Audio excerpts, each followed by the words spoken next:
Chapter 601. Until Yinzhen left, Song Gij still had a blank look on her face.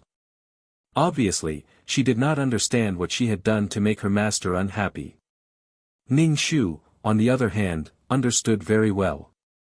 Yinzhen had just praised Song Gij for being sensible, but in the next moment, Song Gij asked him to stay. A concubine was pregnant, but she still asked a man to stay for the night. When the main wife was pregnant and could not serve her husband, she had to find a woman for her husband to relieve him. A concubine actually asked a man to stay for the night when she was pregnant. How unruly was this? Moreover, Song Gij was not favored at all. Song Gij was a little angry. She threw all the food on the table to the ground. The plate fell to the ground with a crisp sound. The oil and debris mixed together, making a mess on the ground.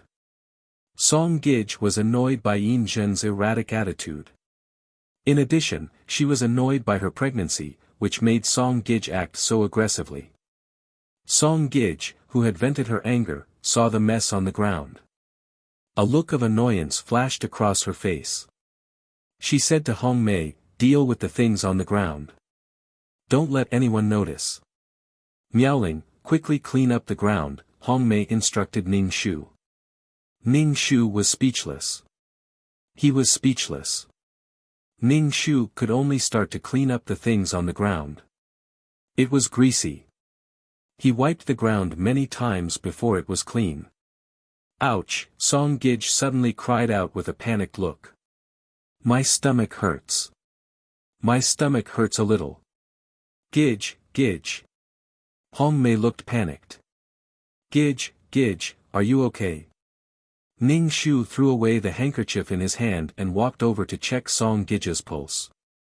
Actually, there was nothing serious. Ning Shu was a little speechless when he saw Song Gij in great pain. This was too exaggerated. In the early stages of pregnancy, it was normal for her lower abdomen to feel some pain. Now, it was because her body had not adapted to the pregnancy. It would be fine after a while. "Gij, it's okay," Ning Shu said to Gij. Song Gij's face turned pale. "But my stomach hurts." Miaoling, "You're not a doctor. Do you think you can tell by feeling the pulse like a doctor? Go get a doctor." Hong Mei said to Ning Shu, who was in a bad mood. "I'm a little scared." "Go and call Grandpa." Song Gij, Ning Shu said weakly. Ning Shu was speechless. It was already so dark, and they had already called for a doctor during the day. It hadn't been long since they called for another doctor. Ning Shu was really annoyed. There was clearly nothing going on, so why did he have to seek attention and attract attention? Ning Shu bowed and said, "I've learned medicine from Barefoot Doctor. I know some medical skills. Gij's body is priceless. She thinks she's a miracle doctor after learning from Barefoot Doctor. If Gij is delayed, can you be responsible? The child in Gij's stomach is Master Baylor's eldest son. Nothing can happen." Hong Mei pointed at Ning Shu. "I asked you to call Master Baylor over. Why are you refusing?" Ning Shu was helpless. "Hurry up. Can't you see that Gij is in pain?" Hong Mei pushed Ning Shu. "Hurry up and call Master Baylor." Ning Shu heaved a sigh of relief and turned to head to the courtyard of the Ulanara clan's Fu Jin. At this time, Ulanara was preparing to sleep. When she heard Ning Shu coming over and saw Ning Shu, she said in a bad tone, "What's wrong with your master?" Ning Shu heard Ulanara's helpless tone. He bowed and said, "Fu Jin, Gij said that she has a lot of abdominal pain and wants to call a doctor." Ulanara rubbed her forehead. "You go find the doctor first. I'll go find Master." Ning Shu nodded and turned to find the doctor. The doctor saw Ning Shu and was quite helpless. He carried the medicine box and followed Ning Shu to Song Gij's courtyard. "I asked you to call Master. Where's Master?" Song Gij saw that Ning Shu had brought the doctor over and didn't see Yinzhen. Her expression immediately turned bad. What's wrong? Injun walked in, followed by Ulanara. Master. Song Gij immediately cried out in joy, and then said with some panic, Master, this concubine's stomach hurts. Injun sat by the bed and said calmly, It's okay. But Master, I'm really scared, Song Gij said as she grabbed Injun tightly. How is Gij Song? Injun's tone became more and more indifferent as he asked the doctor. Ulanara watched from the side and didn't make a sound. She looked calm and composed. Gij Song is fine. This is a normal reaction of a pregnant woman. What Gij Song needs to do is to maintain a good mood, the doctor said as he shook his head. Injun glanced at Gij Song. See, she's fine. Rest well. Injun frowned and turned to leave with his hands behind his back. Ulanara instructed Song Gij Song, don't be nervous. Song Gij Song, you're just too nervous. Master, Master. Song Gij Song hurriedly shouted when she saw Injun leave. Seeing Injun leave without looking back, Song Gij Song felt wronged. When she heard Ulanara say this, she said, Fujin has never been pregnant. The child in my stomach is the first child of Bell Manor. I don't have any experience, so I'm so anxious. A trace of sternness flashed across Ulanara's eyes, but it disappeared immediately. She said in a dignified and elegant manner, since it's Master's first child, Gij Song must take care of her body and give birth to a healthy heir for Master. Ulanara turned around and left. Song Gij Song felt a little uncomfortable. She touched her stomach. Of course, she would give birth to a healthy heir for Master, and it was Master's eldest son. Ning Shu watched from the side, and his jaw dropped to the ground. Song Gij Song's EQ made Ning Shu kneel down. He thought that the women who lived in the backyard were all smart people, but there were also one or two people who were not very clear-headed. Song Gij Song was such a person. She could not keep her cool. Only by being indifferent could she go far. With Song Gij Song's personality, she was simply cannon fodder. She used the child in her stomach to scold the legal wife. This confidence was enough to make Ning Shu's jaw drop. The problem was that she still had to serve such a master. She was tired and did not explain. Hong Mei, do you think it's a boy or a girl in my stomach? Song Gij Song asked Hong Mei. Hong Mei immediately said, Gij Song's stomach is of course little Master Bell. It's Master Bell's eldest son. Song Gij Song touched her stomach. I just have to wait until I give birth to Master's child. Child, you must do well. Ning Shu could only sigh in his heart. The child in Song Shi's stomach was a girl. Just like that, it was determined to be a boy. Song Gij Song gave birth to 2 children, both girls. In the end, they both died young. After a busy day, Ning Shu returned to his room. When the 3 maids saw Ning Shu, they immediately mocked and ridiculed Ning Shu. They were just saying that Ning Shu's master, Song Gij Song, was pretentious because she was pregnant. Isn't it just being pregnant? How smug.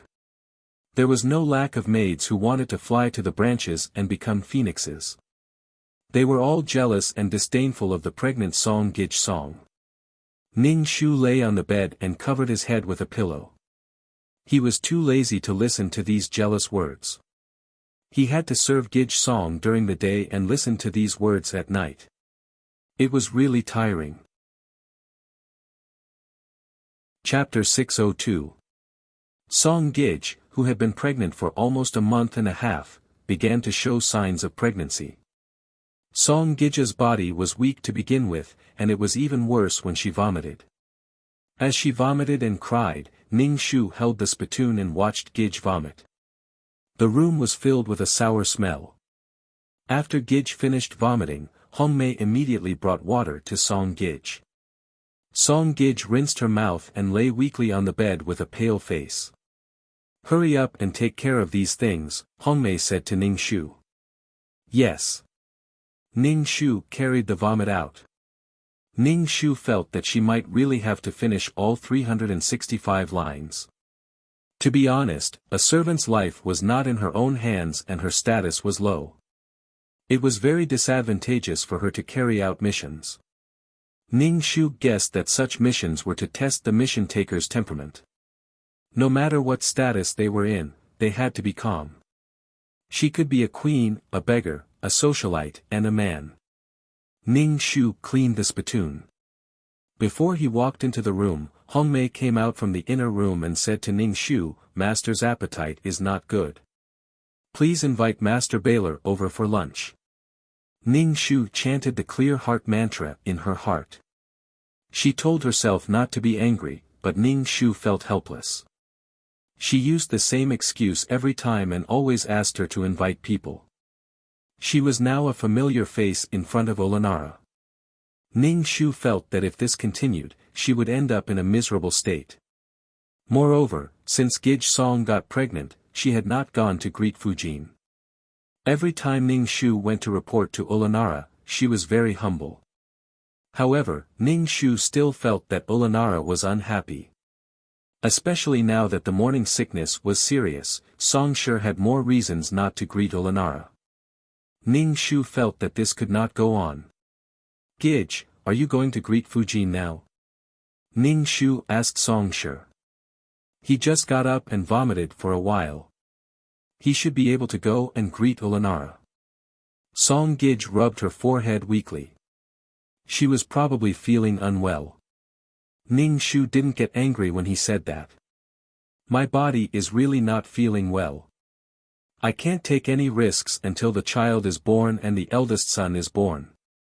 Song Gij actually knew that her behavior was a little out of line. Perhaps it was because she was the first woman in the Fan Manor to be pregnant, so it was inevitable that she felt proud and wanted to use this method to seek attention. Ning Shu felt really helpless. He said, "Gij, you're the only one in Master Baylor's backyard who's pregnant. What you're doing will make the other Gij unhappy." Ning Shu said very straightforwardly, "Gij should be more careful in this critical period. She should be more careful with her words and actions." "Are you lecturing me?" Song Gij looked at Ning Shu from the corner of her eyes. She put her hand on Hongmei's hand and slowly stood up. Ning Shu quickly bowed and said, "This servant doesn't dare to lecture Gij. This servant doesn't dare." Song Gij touched her hair with her other hand and said lightly, "But you're right. You should be careful with your words and actions." Ning Shu was a little surprised. He took out a sachet and said to Gij, "Gij, this is the sachet I made. There's orange peel and mint inside. When you feel dizzy or uncomfortable, you can take it out and smell it. It can wake you up." Gij Song nodded and gave Hongmei a look. Hongmei immediately took the sachet. "Come with me to greet Di Fujin," Gij Song said lightly to Ning Shu. Ning Shu immediately bowed. Then Gij Song took Hongmei and Ning Shu, followed by a few maids, to Olanara's courtyard. Ning Shu saw Gij Song exaggeratedly holding her waist. It wasn't time to show that she was pregnant yet.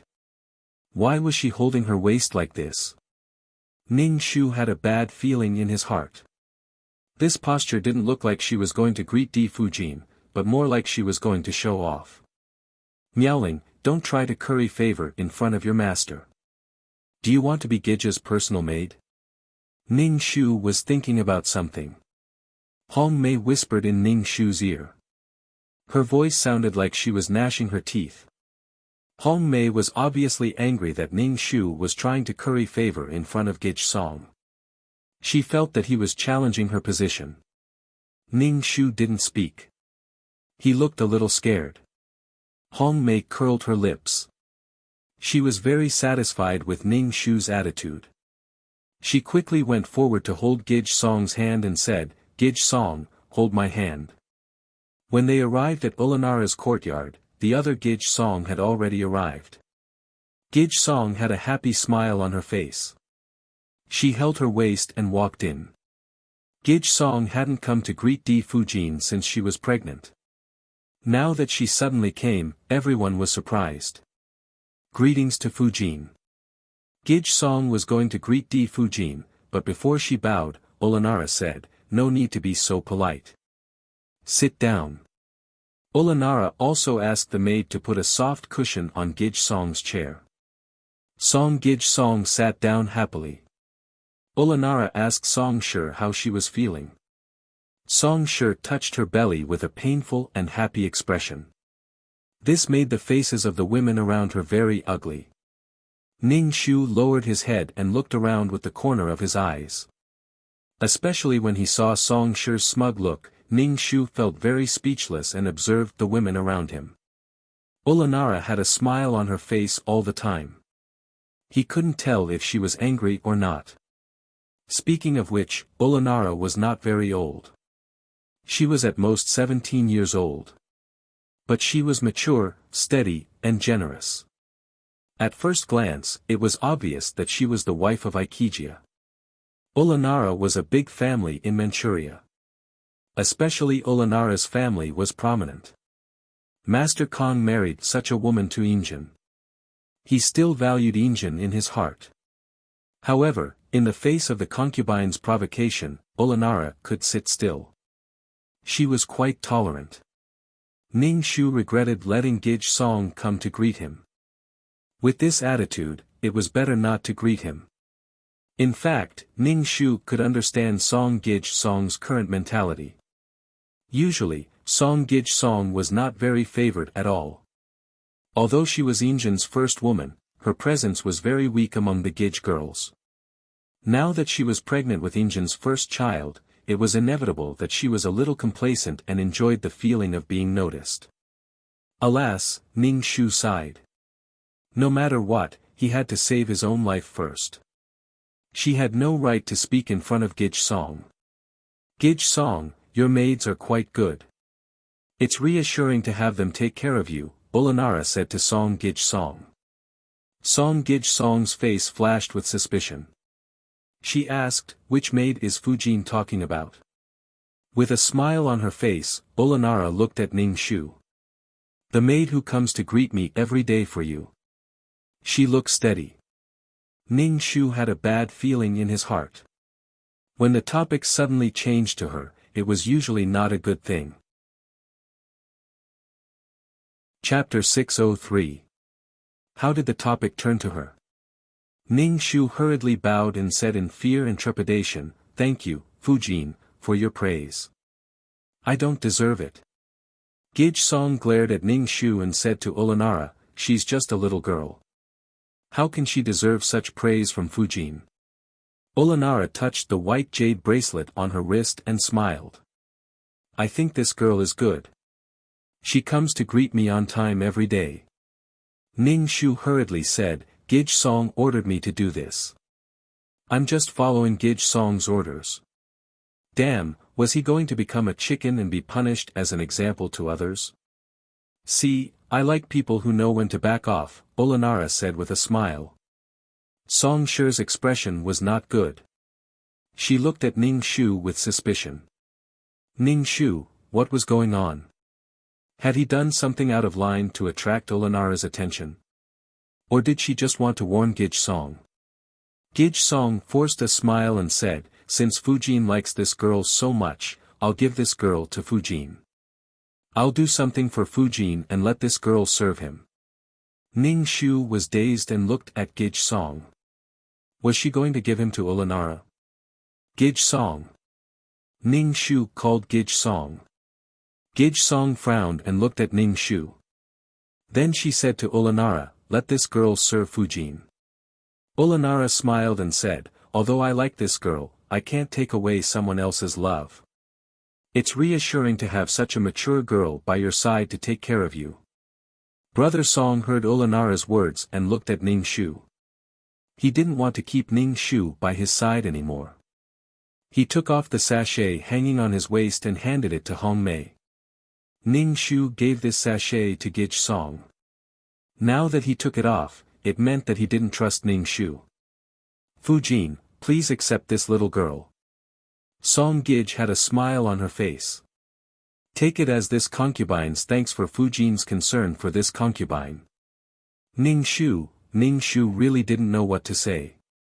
The people in the room didn't care. No one came out to say a word for Ning Shu. Everyone could see that Ning Shu was abandoned by her master Gij Song. Olanara used Ning Shu to attack Gij Song. After all this time, she was still cannon fodder. She became cannon fodder in the fight between the big shots. Only then did Ning Shu realize the difficulty of this mission. As a slave whose life was not in her own hands, living was a huge challenge. Especially the fight between women, it was really killing without spilling blood. Ning Shu stood still. Anyway, she was already like this. If her life was really in danger, she could definitely escape with her skills. Olanara and Gij Song smiled at each other. Olanara's smile was dignified and graceful. Song Gij's smile was a bit stiff. Fujin, I think this servant girl is quite likable. Why don't you give her to me? I lack a servant girl to run errands, a woman said. Ning Shu looked at the woman. She was from the Neohuru clan. The Neohuru clan wanted to break the deadlock. Olanara, as the main wife, definitely wouldn't want a servant girl to serve as a concubine. On the other hand, the Song clan couldn't keep Ning Shu. One didn't want it, while the other was forcing it. This depends on Gij Song. This servant girl belongs to Gij Song, Olanara said calmly. Ning Shu could feel that Olanara's tone was cold when she spoke to the Neohuru clan. Sister is so kind.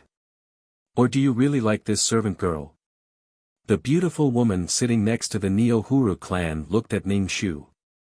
What's your name? My name is Miaoling. Greetings to Gij Song. Ning Shu greeted the young Neohuru clan. It was said that this woman was the younger sister of the Neohuru clan. Not long after the Neohuru clan entered the Fan Mansion, the young Neohuru clan followed. That meant that there were two Neohuru clan in the Fan Mansion.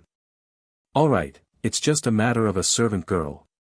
Song Gij is your servant girl, so let her serve you. She's your servant after all. If you let her go around like this, she'll feel bad, Olanara said with a smile.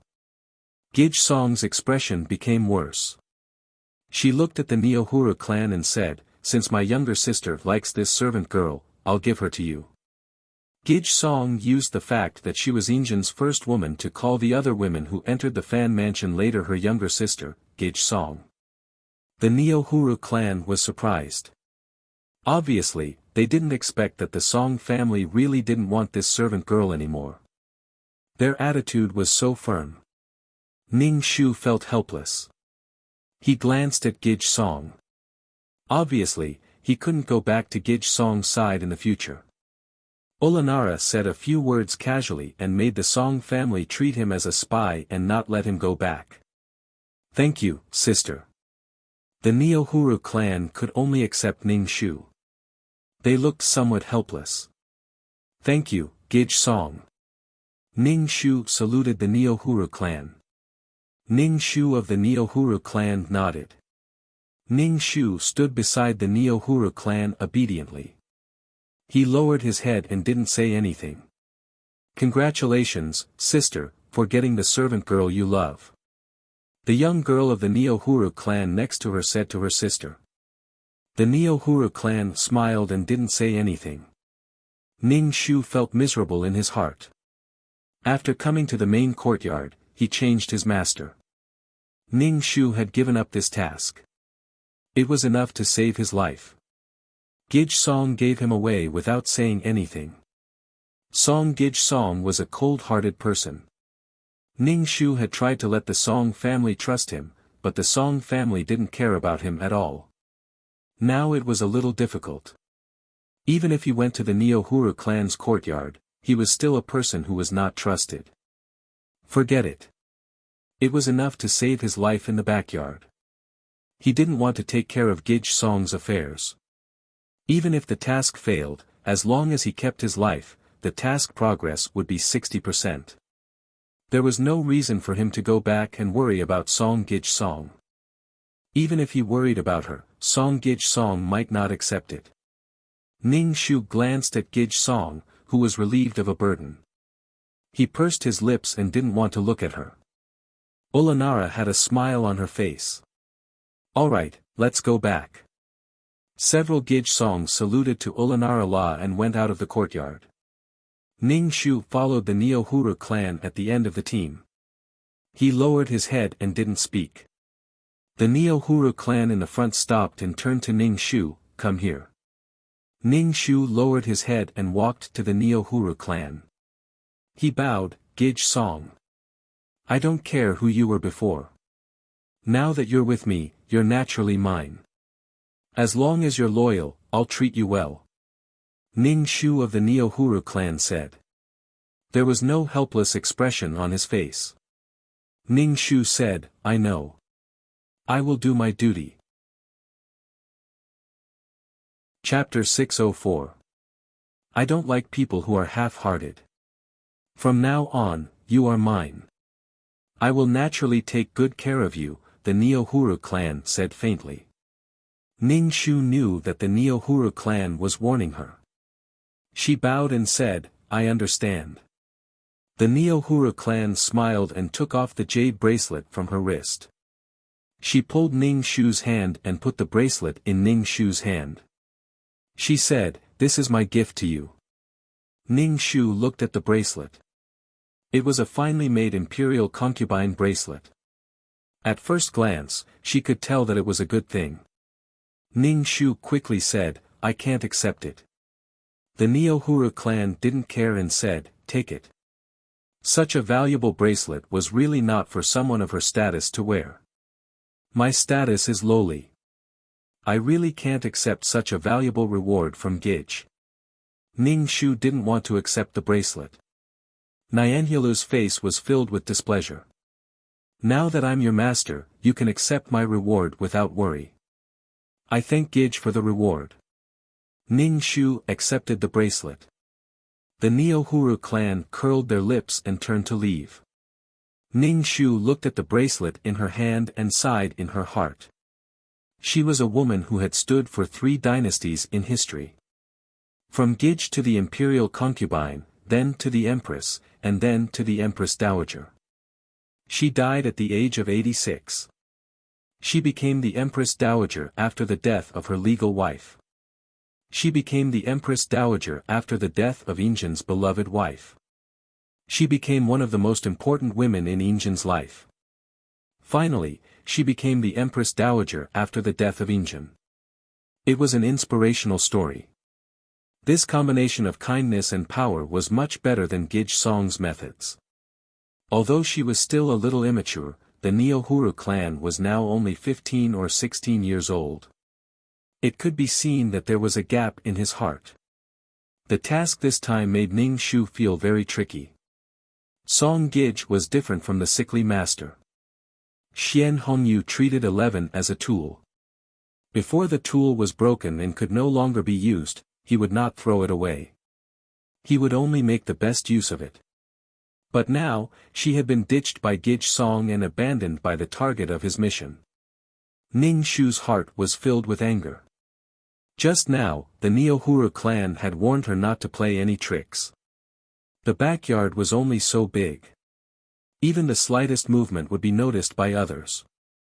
It was impossible for her to have more contact with Gij-song or the people in her courtyard now. At that time, the Neo-Huru clan would not let her stay. Ning Shu's task now had been reduced to surviving in this backyard.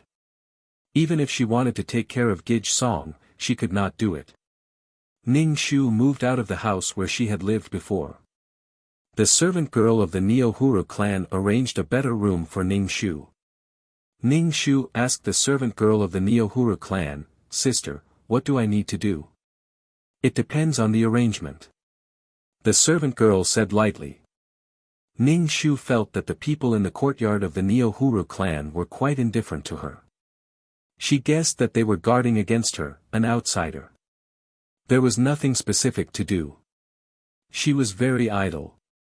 Ning Shu could only find something to do by herself. She carried a basin and cleaned the room. This was the difference between her own people and those who were not. She used to be a member of the Song family. It was impossible for the Neo-Huru clan to trust her. Ning Shu stayed in the courtyard of the Neo-Huru clan at ease. As for this task, Ning Shu could only take one step at a time. Miaoling, Gij Song is looking for you. A servant girl, Ning Shu, said. Ning Shu tidied up and went to see the Neo-Huru clan. At this time, the Neo-Huru clan was washing up. They were going to greet Fujin later. Seeing Ning Shu, the Neo-Huru clan said, Miaoling, come with me to greet Fujin today. Ning Shu was a little surprised. Then she bowed and nodded. Following the Neo-Huru clan to the main courtyard, Ulanara saw Ning Shu and said with a smile, how are you doing in Gij Song's place? Ning Shu's face twitched. He hurriedly bowed and said, thanks for Fujin's concern. The little Neo-Huru clan's clever eyes looked at the Neo-Huru clan and Ning Shu. She asked the Neo-Huru clan, my sister likes this girl very much. The Neo-Huru clan said with a faint smile, this girl is really likable. Just like what Fujin said. Ulanara smiled and said nothing. The little Neo-Huru clan's eyes rolled around Ning Shu with a naughty and cunning look. Ning Shu couldn't figure it out. She was just a servant girl. Why did these people pay attention to her? Ning Shu secretly glanced at the Neo-Huru clan. The Neo-Huru clan's face was smiling, but they didn't say anything. She had a bad feeling in her heart. These Gij Songs were chatting.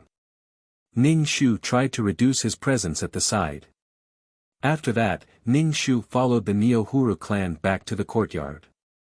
The Neo-Huru clan's personal servant girl, Tongyu, Ning Shu said, from today onwards, you will clean the courtyard and the house. But you are not allowed to go into the inner room. Not allowed to go into the inner room? Ning Shu hurriedly bowed and said, I know. Thank you, Sister Tongyu. Ning Shu began his sweeping career. He only let her clean the courtyard and the corridor. He didn't let her enter the inner room. This showed that he didn't trust her. But the Neo-Huru clan seemed to trust her more in front of Ulanara clan and the other Gij Songs. It felt so brainless. Ning Shu also paid attention to Song Gij's situation. Song Gij's pregnancy reaction was getting more and more serious. She vomited so much that she couldn't eat anything. Her body was extremely weak. Pregnancy reaction was a normal phenomenon of pregnancy. Taking medicine was useless. The kitchen had already tried their best to make some appetizing dishes, but Song Gij couldn't eat them. Song Gij sent someone to Injin whenever she felt uncomfortable. The person Song Gij sent was not like Ning Shu, who went to report to Ulanara clan in advance. Instead, he went past Ulanara clan to invite Injin. How many times could he invite Injin a day? 3 times in the morning and at noon. Injin was also extremely annoyed, but Song Gij always used the child as an excuse. Injin had no choice but to go and see Gij Song. If he didn't go, people would say that he was heartless. Besides, this was his first child. Injin still had some expectations in his heart. Injin had few children. The other princes all had children. He only had one child now. He wanted the child to be born safely. Song Gij used this reason to invite Injin once. Then, she used the same reason every time. It was okay once or twice, but after a long time, it made people feel annoyed. Injin was a smart person. How could he not know that Song Shi was using the child to gain favor? He was annoyed. Song Shi sent someone to find Injin again. Injin directly asked Song Shi's maid to find a doctor. He was not a doctor, so it was useless for him to go. Song Shi was angry that she could not invite Injin. In addition, the suffering of pregnancy made Song Shi feel extremely wronged. She vomited and cried. Anyway, Song-Shi had made a lot of noise since she was pregnant. The entire Baylor Manor knew about it. Some people were secretly mocking Song-Gij, saying that they wanted to see what kind of golden nugget she could give birth to. However, Song-Shi had always felt that she was pregnant with a son, the eldest son of Injin. Chapter 605. Ning Shu's presence in the courtyard of the Neohuru clan was very weak. Even so, Ning Shu still felt that someone was watching her. No, to be precise, they were observing her. They were probably observing whether she was honest or not. Ning Shu didn't care about these gazes. She just did what she should do. She didn't want to do anything at all now. Song-Shi had been tossing and turning for a long time. Finally, she was about to give birth. Moreover, it happened in the middle of the night. The shrill cries could be heard in the Baylor mansion. The Neohuru clan got up and went to Gij Song's courtyard. Gij Song was in the backyard. Injin and the Neohuru clan were all there. Injin looked a little anxious, which made his indifferent face even colder. Ulanara comforted Injin, "Master, Gij Song will be fine, and she will be able to give birth to your child smoothly." Injin held Ulanara's hand with a trace of tenderness on his face. He said to Ulanara, "Fujin, go back to sleep. I'll keep watch. I'll keep watch with you, master." Ulanara smiled demurely and said to the maid beside Gij Song, "Tell the midwife that if the child is born smoothly and the mother and the child are safe, the reward will be doubled."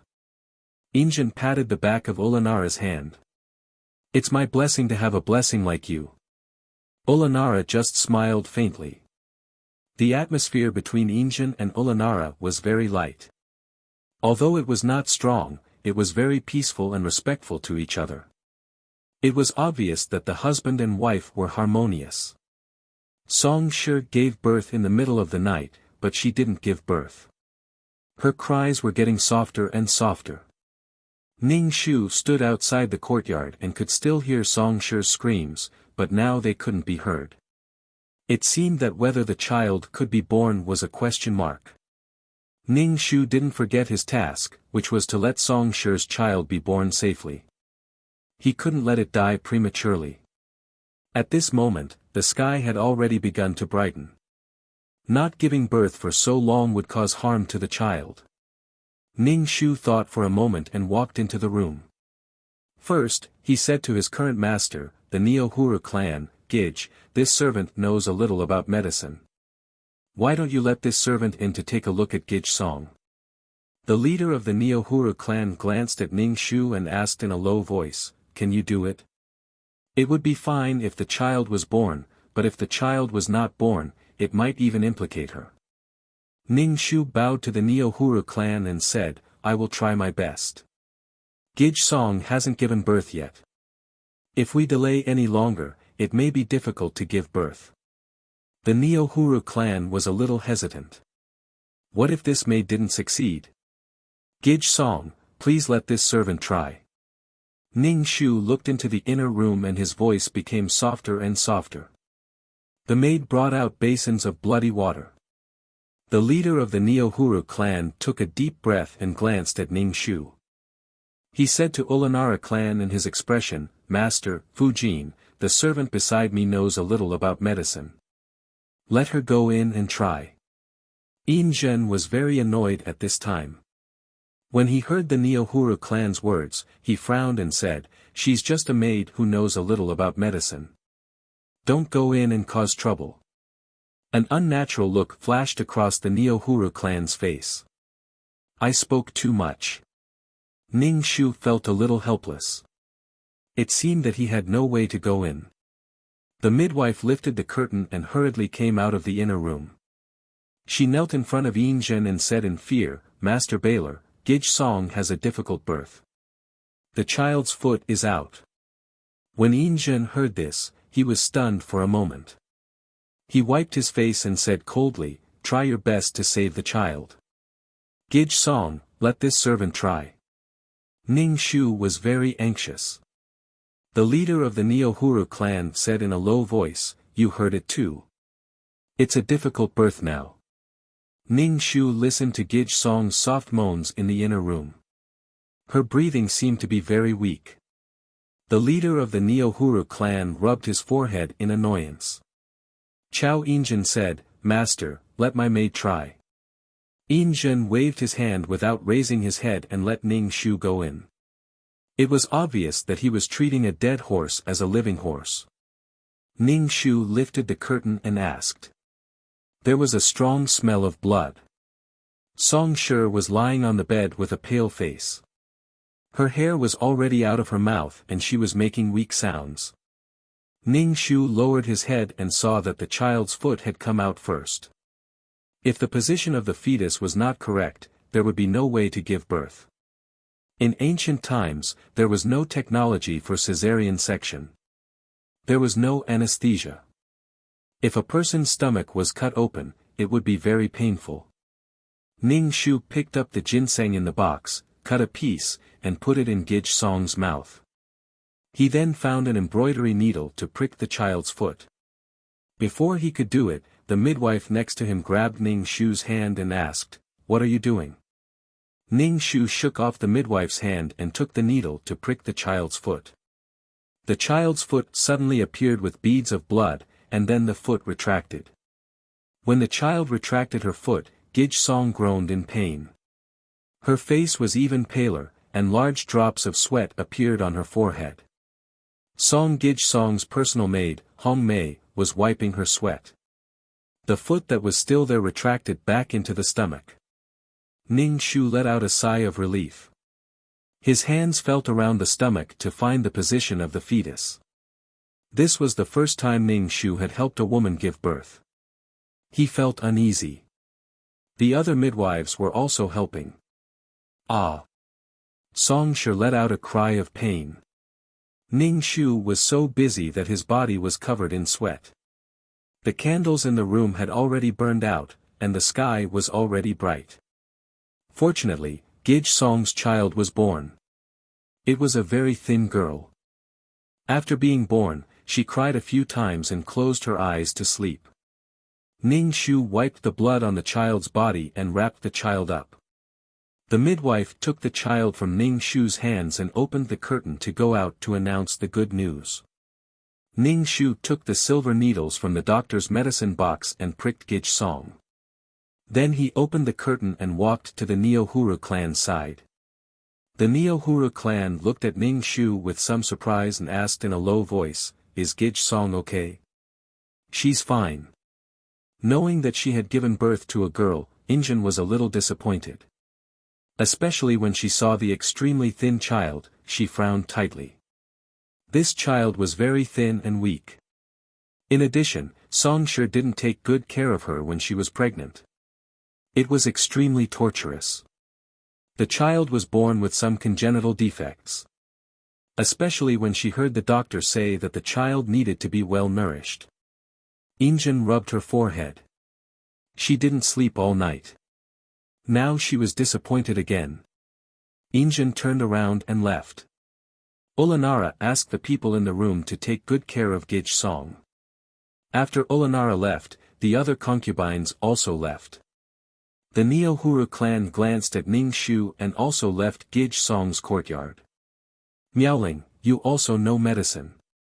How did you do it?" Ning Shu of the Neo-Huru clan asked. Ning Shu just said that he pricked the child's foot with a needle. The Neo-Huru clan looked at Ning Shu meaningfully. "You have this ability. Why did Gij Song give you away?" Speaking of this matter, Ning Shu was more helpless and said, "Gij Song doesn't like me." The Neo-Huru clan smiled and didn't say anything. After returning to the courtyard, they didn't go to bed. Instead, they washed up and went to greet Olanara. Olanara directly asked the people who came to greet to go back. After all, everyone stayed up all night. Chapter 606. When Song Gij woke up, she wanted to see her baby. When she learned that the baby was a girl, she was stunned. She grabbed Hong Mei's hand and said, "How can it be a girl? Isn't it a boy?" Gij Song always thought that it was a boy in her belly, the eldest son of Master Baylor. But now it was a girl. How could it be? It was impossible. The nanny carried little Gij over. When Song Shi saw the thin and weak child in the swaddling clothes and that the child was very ugly, she panicked and untied the swaddling clothes. Seeing that it was a girl's characteristics, Song Shi's body collapsed. Gij, flowers first and bears fruit later. Gij will definitely give birth to a little Master Baylor. Hong Mei saw Song Shi's desperate face and said quickly, "What Gij needs to do now is to take care of her body and give birth to a son for Master Baylor.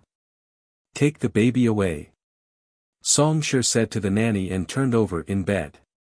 Song Shi was extremely disappointed. It was so painful. She almost lost half of her life, but she gave birth to a girl. Lying in bed, Song Shi could hear the maids whispering outside the room. They were all saying that she was so delicate, but she gave birth to a girl. During the confinement period, Song Shi didn't go to see her baby. She threw the baby to the nanny. Song Shi was angry with the baby. She also hated why she couldn't give birth to a son. Maybe because Song Shi started it, women in the backyard began to get pregnant. This time, it was found that Ulanara was pregnant. Injun knew about it. He sent the supplements in his warehouse to Ulanara's yard. The doctor checked her pulse every 3 days. Ulanara was pregnant with a legitimate son.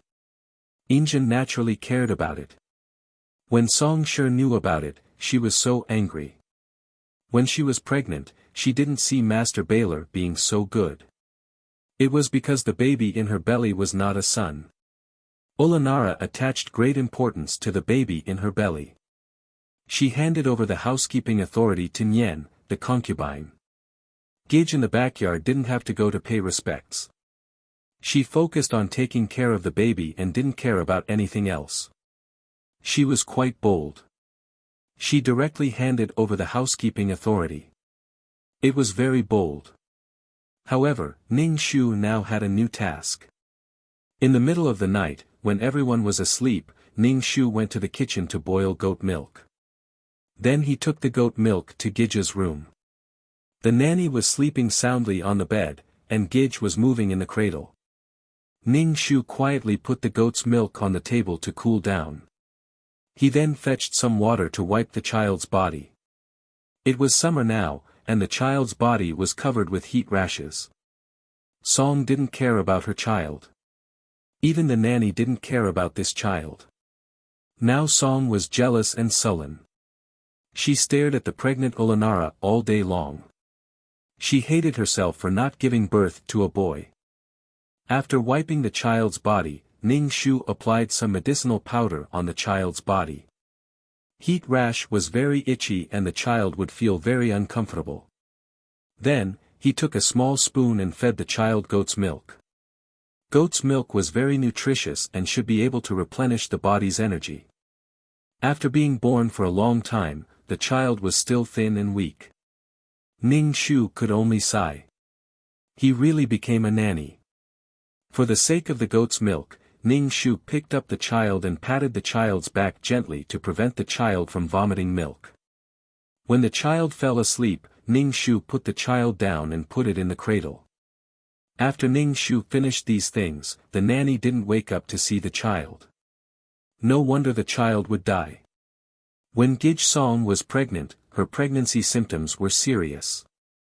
She didn't eat much, so the child didn't grow well. In addition, the child was very weak because of dystocia. The nanny didn't take good care of the child. After finishing these things, Ning Shu went back. The maid in the same room was still sleeping. Ning Shu quietly lay on the bed. The next morning, he had to get up early to do things again. Ning Shu felt that his day was very fulfilling.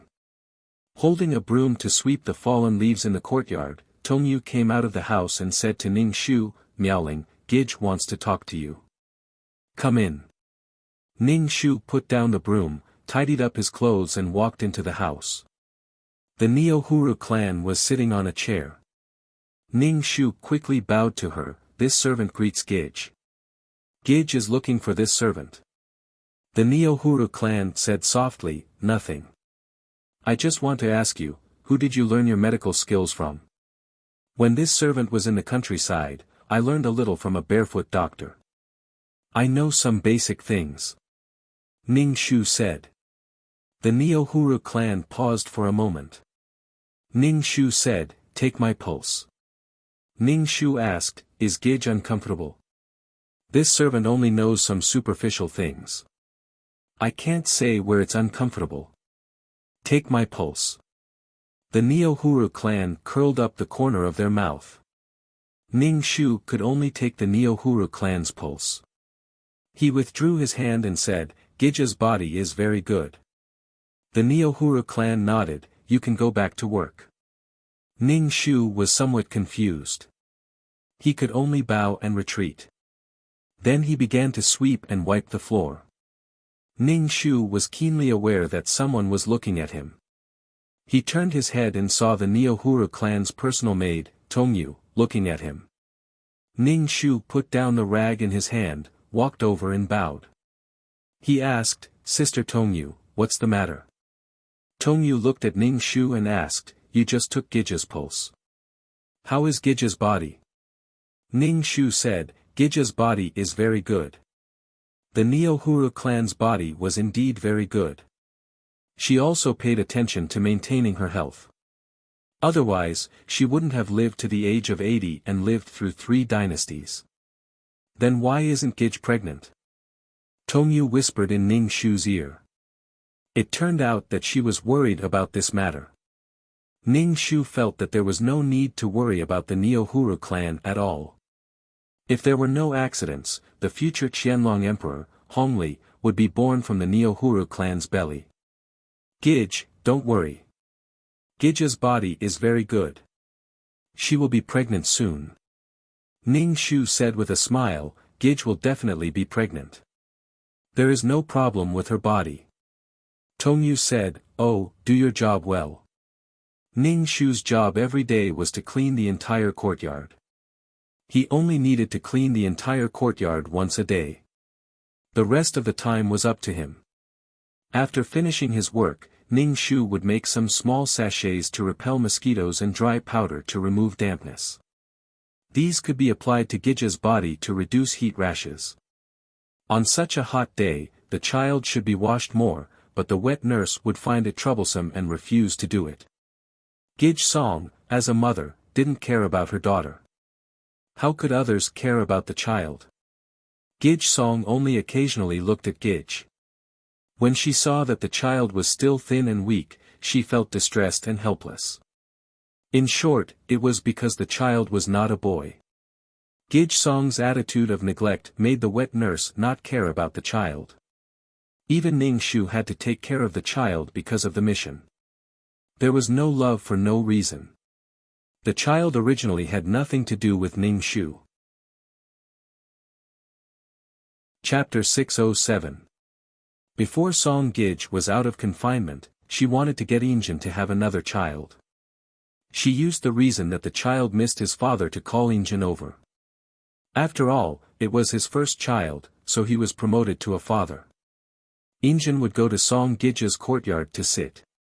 Song Gij would ask the nanny to bring the child over in advance. Injin looked at the thin and weak child.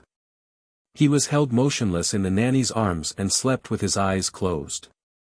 If it wasn't for his nose trembling slightly, he would have thought that the child was gone. Injin was very sad. The doctor said that the child might die early. Injin rarely went to Song Gij's courtyard. He really didn't want to have any feelings for the child. If the child went, he would be sad.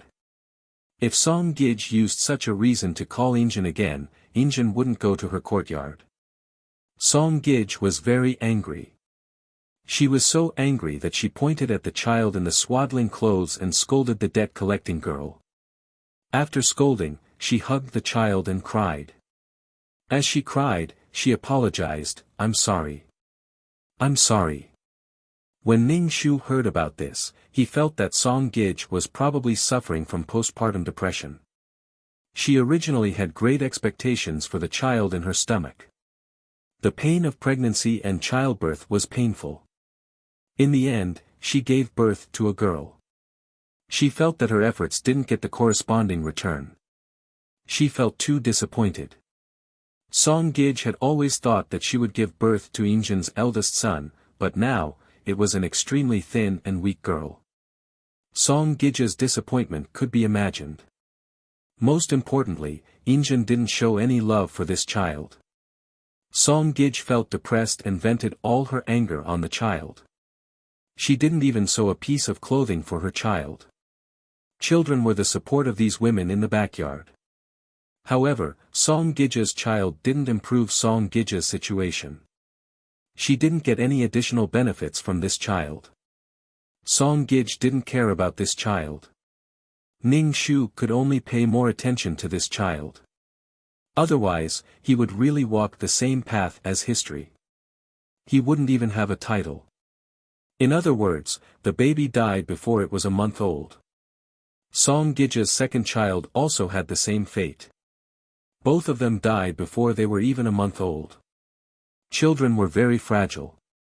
If Song Gij, as a mother, didn't care, how could the child grow up smoothly? Every night, Ning Shu would boil goat milk to feed the baby. Then, he would scrub the baby's body.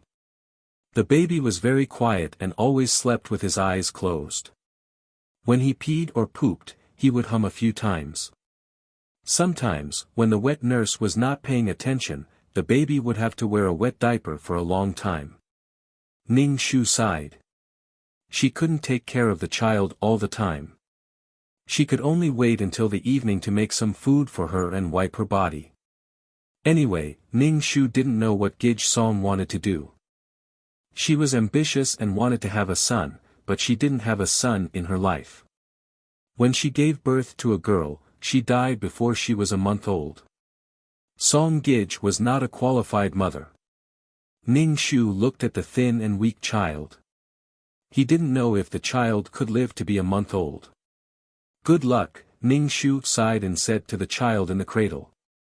It was a very happy thing to be alive. After Gij Song was a month old, she wanted to have another child. She used the reason that the child should be named after a month old to find Injin. Injin didn't give the child a name. He said that he would wait until the child was a year old.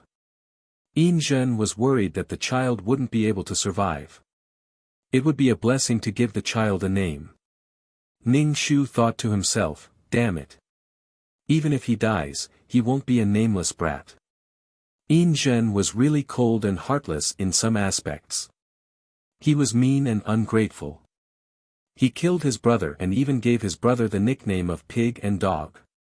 Because his mother was biased towards her brother, she harbored resentment. Ning Shu really couldn't figure out how such a cold-faced emperor could attract women. Could it be that although the iceberg was cold, it was charming after melting, causing transmigrated girls to fall in love with him? After Ulanara was pregnant, Li Gij, who was the future consort Qi, was also found to be a month pregnant. Song Gij Song felt very uncomfortable when she saw that Ulanara was pregnant. Now that another person was pregnant, she became even more anxious. She wanted to give birth to a son. Injin was quite happy. It was a blessing to have more children. However, he was afraid that he would be as weak as his first child. He gave the supplements in his warehouse to the two pregnant women. Song Gij Song was so angry that her head was dizzy. Previously, when she was pregnant, she only received some supplements from Di Fujin. She didn't receive any supplements from Di Fujin at all. She was Di Fujin's first woman and gave birth to Di Fujin's first child. Song Gij Song had lost her composure ever since she was pregnant. Ning Shu didn't care about Gij Song. At least now, Gij Song was a month old. When she was a month old, she would occasionally open her eyes. At other times, she would close her eyes. She didn't even bother to move her hands and feet. Ning Shu would sometimes gently pinch her small arms and legs. This backyard was really a place where women were buried. In order to pursue benefits and glory, even the nature of mother and child could be distorted. A mother loved her child, but Song Gij Song's love was conditional, and that was that the child was a boy. She was so lucky to be born, but she didn't know how to feel sorry for her. Men married so many women in order to reproduce more children, but the more women there were in the backyard, the fewer children there were. More and more children died young, and the children became consumables in the women's struggle. Ning Shu was still a sweeper in the Neo-Huru clan's courtyard. The Neo-Huru clan's attitude towards her was indifferent, but when they visited other Gij Song or went out of the courtyard, they would bring her along. They seemed to trust her very much, which made Ning Shu's heart tingle. She couldn't figure out what the Neo-Huru clan was doing. This posture seemed to be cultivating her as a personal maid. In fact, Ning Shu felt that the Neo-Huru clan didn't trust her. Ning Shu didn't care. It was enough to protect her life in this backyard. No matter how much she thought about it, it was useless. Miaoling, I have something to ask you. Tongyu walked into the room and said to Ning Shu. Ning Shu put away the powder on the table and asked Tongyu, Sister Tongyu, what's the matter? Tongyu was the closest person to the Neo-Huru clan. It was said that the two of them grew up together. Tongyu followed the Neo-Huru clan to Baylor residence. Tongyu came to Ning Shu, which basically represented the will of the Neo-Huru clan. Tongyu hesitated for a moment. Ning Shu asked, do you have any folk prescription for giving birth? Ning Shu was stunned for a moment. Gij Song, do you want it? Tongyu said, now several Gij Songs in Baylor residence are pregnant. Master Baylor also went to Gij Song's courtyard. Why is there no news of Gij Song's pregnancy? So I want to ask if you have any folk prescription. Tongyu looked at Ning Shu. Ning Shu shook his head and said, I don't have any folk prescription for giving birth. Gij's body is very good. She really doesn't need to take any medicine. Instead, it will damage her body. Gij Song will definitely be pregnant. Don't worry. You can find the doctor in the residence to nurse her body. Ning Shu didn't have any secret prescription for giving birth. Chapter 608. He guessed that the Neo-Huru clan was a little anxious. The women in the backyard were getting pregnant one after another. Ning Shu felt that the Neo-Huru clan didn't need to be anxious at all. Things were destined, so there was no need to be anxious. Ning Shu said, Gij's body is really good. She doesn't need to take any folk prescription. All medicine is 30% poisonous, and it will harm the body. Tongyu nodded. I just saw what you were busy with. What is it? I made some sachets to repel mosquitoes. Do you want one? I'll give you one. Ning Shu took out a sachet. There are a lot of mosquitoes in the summer. Wearing it can prevent mosquito bites. Okay. Tongyu took the sachet and left. Ning Shu couldn't figure it out. There were doctors in the mansion who were on call. Why did the Neo-Huru clan ask her? Were they testing her? Tongyu walked into the room and bowed to the Neo-Huru clan. The Neo-Huru clan was slowly rubbing pearl cream on her hands, making her hands look as white as jade. It was very beautiful. Seeing Tongyu come back, she asked, what did that girl say? Gij, Miaoling said that she didn't have any folk prescription. She also said that all medicine is 30% poisonous. She told Gij not to try folk prescription. Tongyu told the Neo-Huru clan everything she told Ning Shu. The Neo-Huru clan smiled and said, she is an honest person. If she uses this matter to flatter me, I will be worried about her. She can help Gij Song give birth to a child. She has some ability. Having such a person with medical skills by her side will be a help. How is she recently? Tongyu said, she is honest every day. She does her duty. She also has little contact with the other maids. The Neo-Huru clan frowned. Is it true that she has no desires, or is she scheming? Let's talk about this later. The Neo-Huru clan looked worried. Touching her belly, Tongyu comforted the Neo-Huru clan. Gij, don't worry. Gij will definitely have a child. The Neo-Huru clan sighed and asked Tongyu to ask the maid for the folk prescription. She didn't have to use any folk prescription, but she really wanted to get pregnant. Gij, Qinshin Gardens Gij is here. A maid walked in and reported to the Neo-Huru clan. The members of the Neo-Huru clan curled their lips. Tongyu curled her lips and said unhappily, "What is she doing here? Go and call that girl over for me." It's Miao Ling, the head of the Neo-Huru clan, said to Tongyu, "Tell her to come and serve us tea." Tongyu was a little confused. What does Gij want her to do? Just call her over. The head of the Neo-Huru clan rubbed his forehead and said. Tongyu went to call Ning Shu. Tongyu was confused, and so was Ning Shu.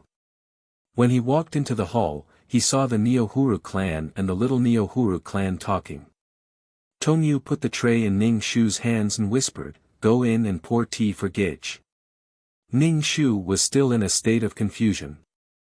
He carried the tray in and poured tea for the Neo-Huru clan and the little Neo-Huru clan. The little Neo-Huru clan looked at Ning Shu, then picked up the teacup and took a sip. He nodded and said, "The tea is pretty good." After pouring the tea, Ning Shu retreated to the side and became a pillar. The Neo-Huru clan asked the little Neo-Huru clan, "Why are you looking for me?" "Nothing, I just came to chat with my sister. It's boring to have nothing to do all day." The little Neo-Huru clan pointed to his chin and dipped his finger into the teacup, leaving a trail of water on the table. Ning Shu glanced at the thing that the little Neo-Huru clan had drawn on the table. On it were the words, "Fourth Master." "Didn't you create something called cross-stitch? You can do embroidery when you have nothing to do." The Neo-Huru clan picked up the teacup and took a sip of tea. The little Neo-Huru clan wiped the water stains on his fingers with a handkerchief and said indifferently, "It's fun to create, but I don't have much patience." When Ning Shu heard about cross-stitch, he glanced at the little Neo-Huru clan. The little Neo-Huru clan should be a transmigrator. It was obvious what they wanted by squeezing into Injin's backyard. If the transmigrator was the little Neo-Huru clan, then there was a reborn person in this backyard. Who was the reborn person? The Ulanara clan? The Nyen clan? Or someone else?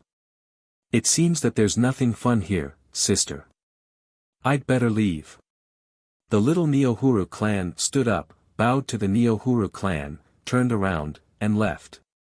The Neo-Huru clan looked at the back of the little Neo-Huru clan and turned around. Ning Shu said, "Put away the teacups." Yes. Ning Shu put away the teacups on the table, put them on the tray, and went out. Ning Shu couldn't figure it out. The Neo-Huru clan dragged her out for a walk, and then locked her in the fence. What was wrong with them? Ning Shu suppressed the doubts in his heart and went to take care of Gij in the middle of the night. Gij was now 2 months old, and her body had finally gained a little weight. Occasionally, she would move her arms and legs.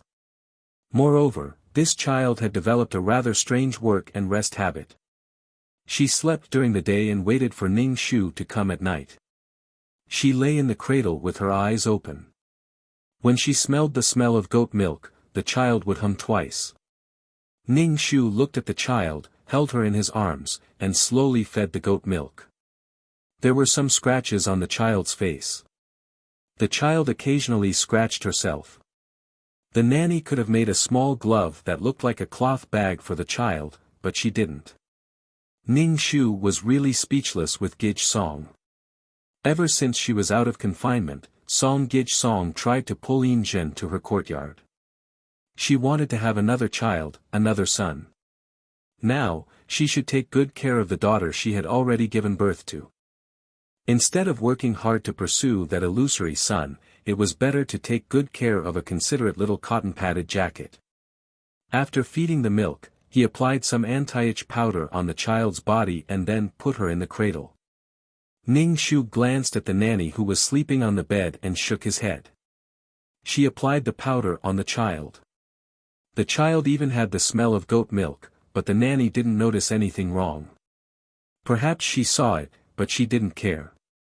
She didn't know how long she could take care of this child. Once the mission time was up, she would have to leave this world.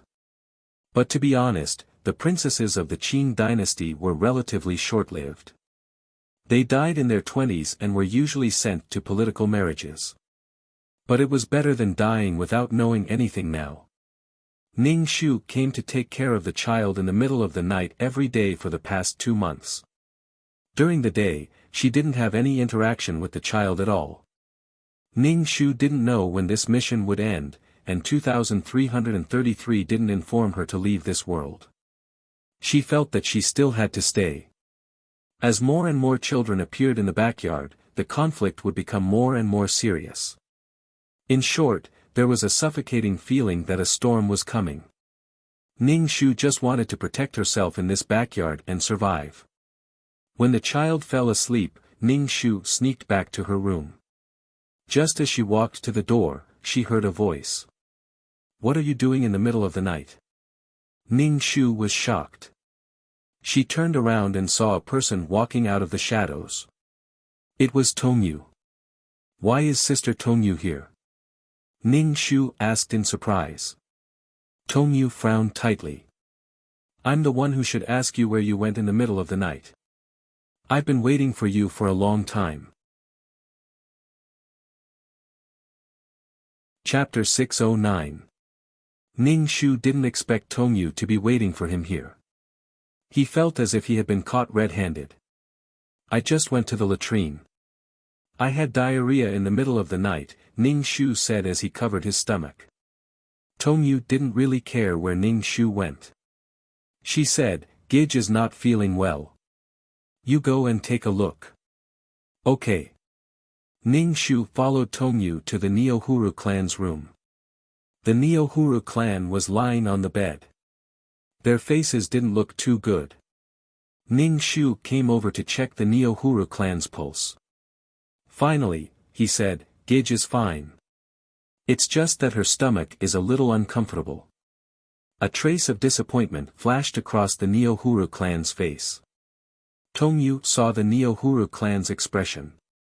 Ning Shu asked, "It's just an upset stomach?" Ning Shu glanced at the Neohuru clan's and Tongyu's expressions. He understood that they probably felt that she might be pregnant. Ning Shu said, "Then let me check it again." It was too late for the Neohuru clan to find a doctor in the mansion. They pulled her over. Ning Shu checked her pulse. It wasn't a slippery pulse at all. Gage really has an upset stomach. Gage doesn't need to worry. Ning Shu withdrew his hand and said. The Neohuru clan nodded. "You can leave." Ning Shu bowed and turned to leave the inner room. Tongyu followed him out of the room. She gave Ning Shu a silver hairpin and said, "This is from Gage." "I thank Gage." Ning Shu accepted the silver hairpin. Tongyu Ning Shu asked, "Gage really didn't?" Ning Shu nodded. "Gage's pulse doesn't have such symptoms now. It will take a month for her to have a slippery pulse. Gage is very healthy. Don't worry. Go back and rest," Tongyu said to Ning Shu. Ning Shu bowed and left. Back in the room, Ning Shu lay on the bed. She had a bad feeling in her heart. She felt that the Neohuru clan was now focusing their attention on her. They were no longer ignoring her like before. In this way, it would be more difficult for her to go to Gage's room at night. This time, she was caught saying that she was going to poop, but what about next time?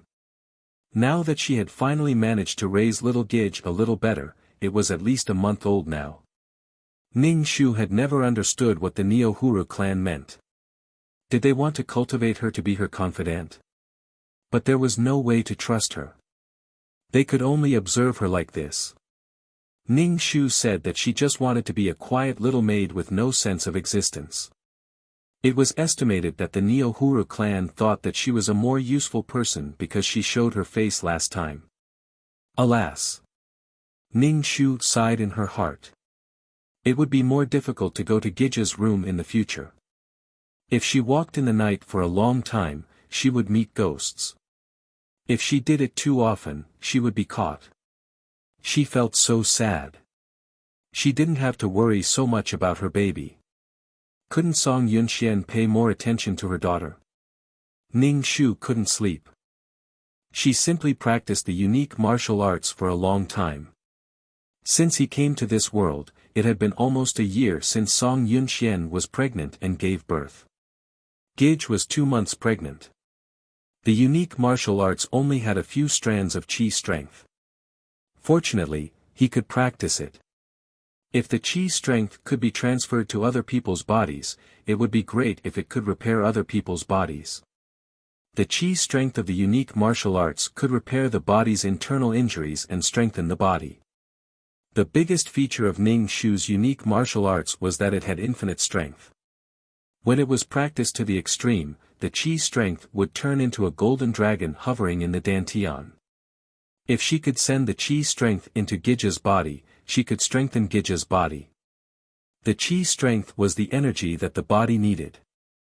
Ning Shu mobilized the qi strength in her dantian to see if she could force the qi strength out of her body. She wanted to see if she could transfer the energy into other people's bodies. Ning Shu tried again and again to guide the qi strength out of her dantian. It would be great if she could succeed. In the future, she couldn't take care of the child every night. If someone found out, she couldn't explain it clearly even if she had a mouth. Ning Shu tossed and turned until dawn, but she still couldn't guide the qi strength out. Instead, she was sweating all over. She wiped her body and began to clean the whole yard. She took a rag and wiped the floor and the railings. While cleaning, Ning Shu asked 2333 in her heart, "How can I guide the qi strength out of my body?" "I don't know." 2333 said directly. Ning Shu rolled her eyes, "Then what's the use of you, you trash?" "How am I trash?" 2333 asked in an agitated tone. Ning Shu sneered, "You're trash. Every time I ask you, you say you don't know. What do you know? It's such a simple question and you don't even know." "Oh, why are you asking me such a simple question?"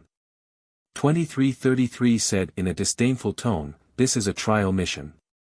I refuse to ask any questions. Useless broken system. Forget about formatting it." After finishing her work, Ning Shu returned to her room to think about how to guide the qi strength out of her body. Cough cough cough. 2333's voice sounded in Ning Shu's mind. Ning Shu rolled his eyes, "What? Use your mental power. Use your mental power to guide the qi strength out of your body. Not only can the qi strength strengthen the body, it can also be used as an attack weapon." 2333 said. Mental power? Ning Shu was a little surprised. Is mental power that important? All the numbers arranged by the system are useful. When your mental power is strong, you can move mountains with your mind. You can even control other people's thoughts. Hypnotism can be considered as the lowest level of mind control. 2333 said, "Every time I tell you, don't just focus on 1 or 2 attributes. If you find something you want to add, it's like you have a grudge. Oh, I'll add more attribute points to my mental power in the future." Ning Shu expressed that she didn't have enough attribute points. Previously, she had only added points to her martial strength. When she realized that wisdom was very important, she added points to wisdom and martial strength. Then, she realized that she was too fucking miserable. She added points to her luck. Now that she realized that mental strength was very important, she would have to add points to her mental strength in the future. If he had a choice, Ning Shu would just add all his attribute points to his martial power. If he was strong enough to destroy the earth, he could solve the problem with 1 punch. Well, that was not realistic. Then how should I use my mental power? Ning Shu asked 2333, a little confused. Use your mind. Use your mind. Are you a pig? I've told you a few times. Ning Shu, you're a pig. You're a pig. Ning Shu emptied his mind and used his mind to control the qi strength in his body. He wanted to guide the qi strength to his fingers. However, it was very difficult. Maybe Ning Shu was not used to using his mental power, or the qi strength was too small. It was difficult to control the qi strength that was as thin as a strand of hair. Before he could guide it to his arm, the qi strength had already dissipated. Ning Shu was not discouraged. Now that he knew the method, he could do it with more practice. Chapter 610. Ning Shu had been using his spiritual power to guide the peerless martial arts qi out of his body. It would be best if he could transfer it into other people's bodies. He did not know if it was because his spiritual power was not strong enough, but Ning Shu tried many times but was unable to guide the qi out. Ning Shu could only experiment over and over again. While he could save his life, Ning Shu still very much wanted to complete this task. He continued to experiment. In addition to doing things, eating, and even sleeping time was spent on this. Finally, after half a month, he was able to guide the qi to his fingertips. Finally, he succeeded. Ning Shu felt a burst of joy in his heart. Being able to guide the qi out of the body could also be regarded as a form of attack. However, this was only possible when the qi was strong enough. Right now, the qi that was as thin as a strand of hair simply did not have any attack power. In the middle of the night, Ning Shu went to the kitchen to boil goat milk. He secretly went to the wet nurse's room. Looking at the baby in the cradle, he placed his hand on Gij's body and slowly guided the qi into Gij's body. When the qi entered Gij's body, Gij suddenly burst into tears. Ning Shu was startled and quickly covered the baby's mouth. He saw the wet nurse on the bed was restlessly turning over. He guessed that the baby was no longer crying and did not get up to check. Ning Shu was somewhat puzzled. This kind of energy was very gentle. Why did she cry? Looking down, he saw the baby had closed her eyes. Ning Shu was shocked. She could not be dead, right? He quickly touched the baby's chest. Her heart was still beating. The baby seemed to be very sleepy. She did not even drink the goat milk. Ning Shu placed the baby in the cradle and took a thin blanket to cover her. Carrying the goat milk out, Ning Shu looked at the white goat milk and gulped down the entire bowl. Now, Ning Shu felt more at ease. At least the qi from the peerless martial arts could slowly strengthen Gij's body. It would not be so easy for her to die prematurely. Now, Ning Shu wouldn't look for Gij every night, because the Neohuru clan would occasionally ask her to keep watch at night. How could a cleaning girl like her turn to do something like keeping watch at night? Could it be that the Neohuru clan wanted to put her in an important position? Ning Shu didn't say much. Since he was asked to keep watch, he would keep watch. After all, he didn't need to sleep during the night. He could also practice his peerless martial arts. If he could cultivate more qi jin, he could send some to Gij and strengthen his body. That night, it was Ning Shu's turn to keep watch. Ning Shu waited on the Neohuru clan to sleep. The Neohuru clan stretched out their hand and said to Ning Shu, "Take my pulse." Ning Shu put his hand on the Neohuru clan's wrist and felt for a while. Then, he met the eyes of the Neohuru clan and said, "Gij's body is very good." The Neohuru clan frowned, took back their hand, and sighed. Now, Di Fuji no Lanara was almost 5 months pregnant, and Gijli was also pregnant. Injin came to her courtyard frequently. Why was she not pregnant yet? "Gij, don't worry. When fate comes, good things will naturally happen." The future Qianlong had not yet been born, so there was no need to be so anxious. "You can leave." The Neo-Huru clan pursed their lips and said.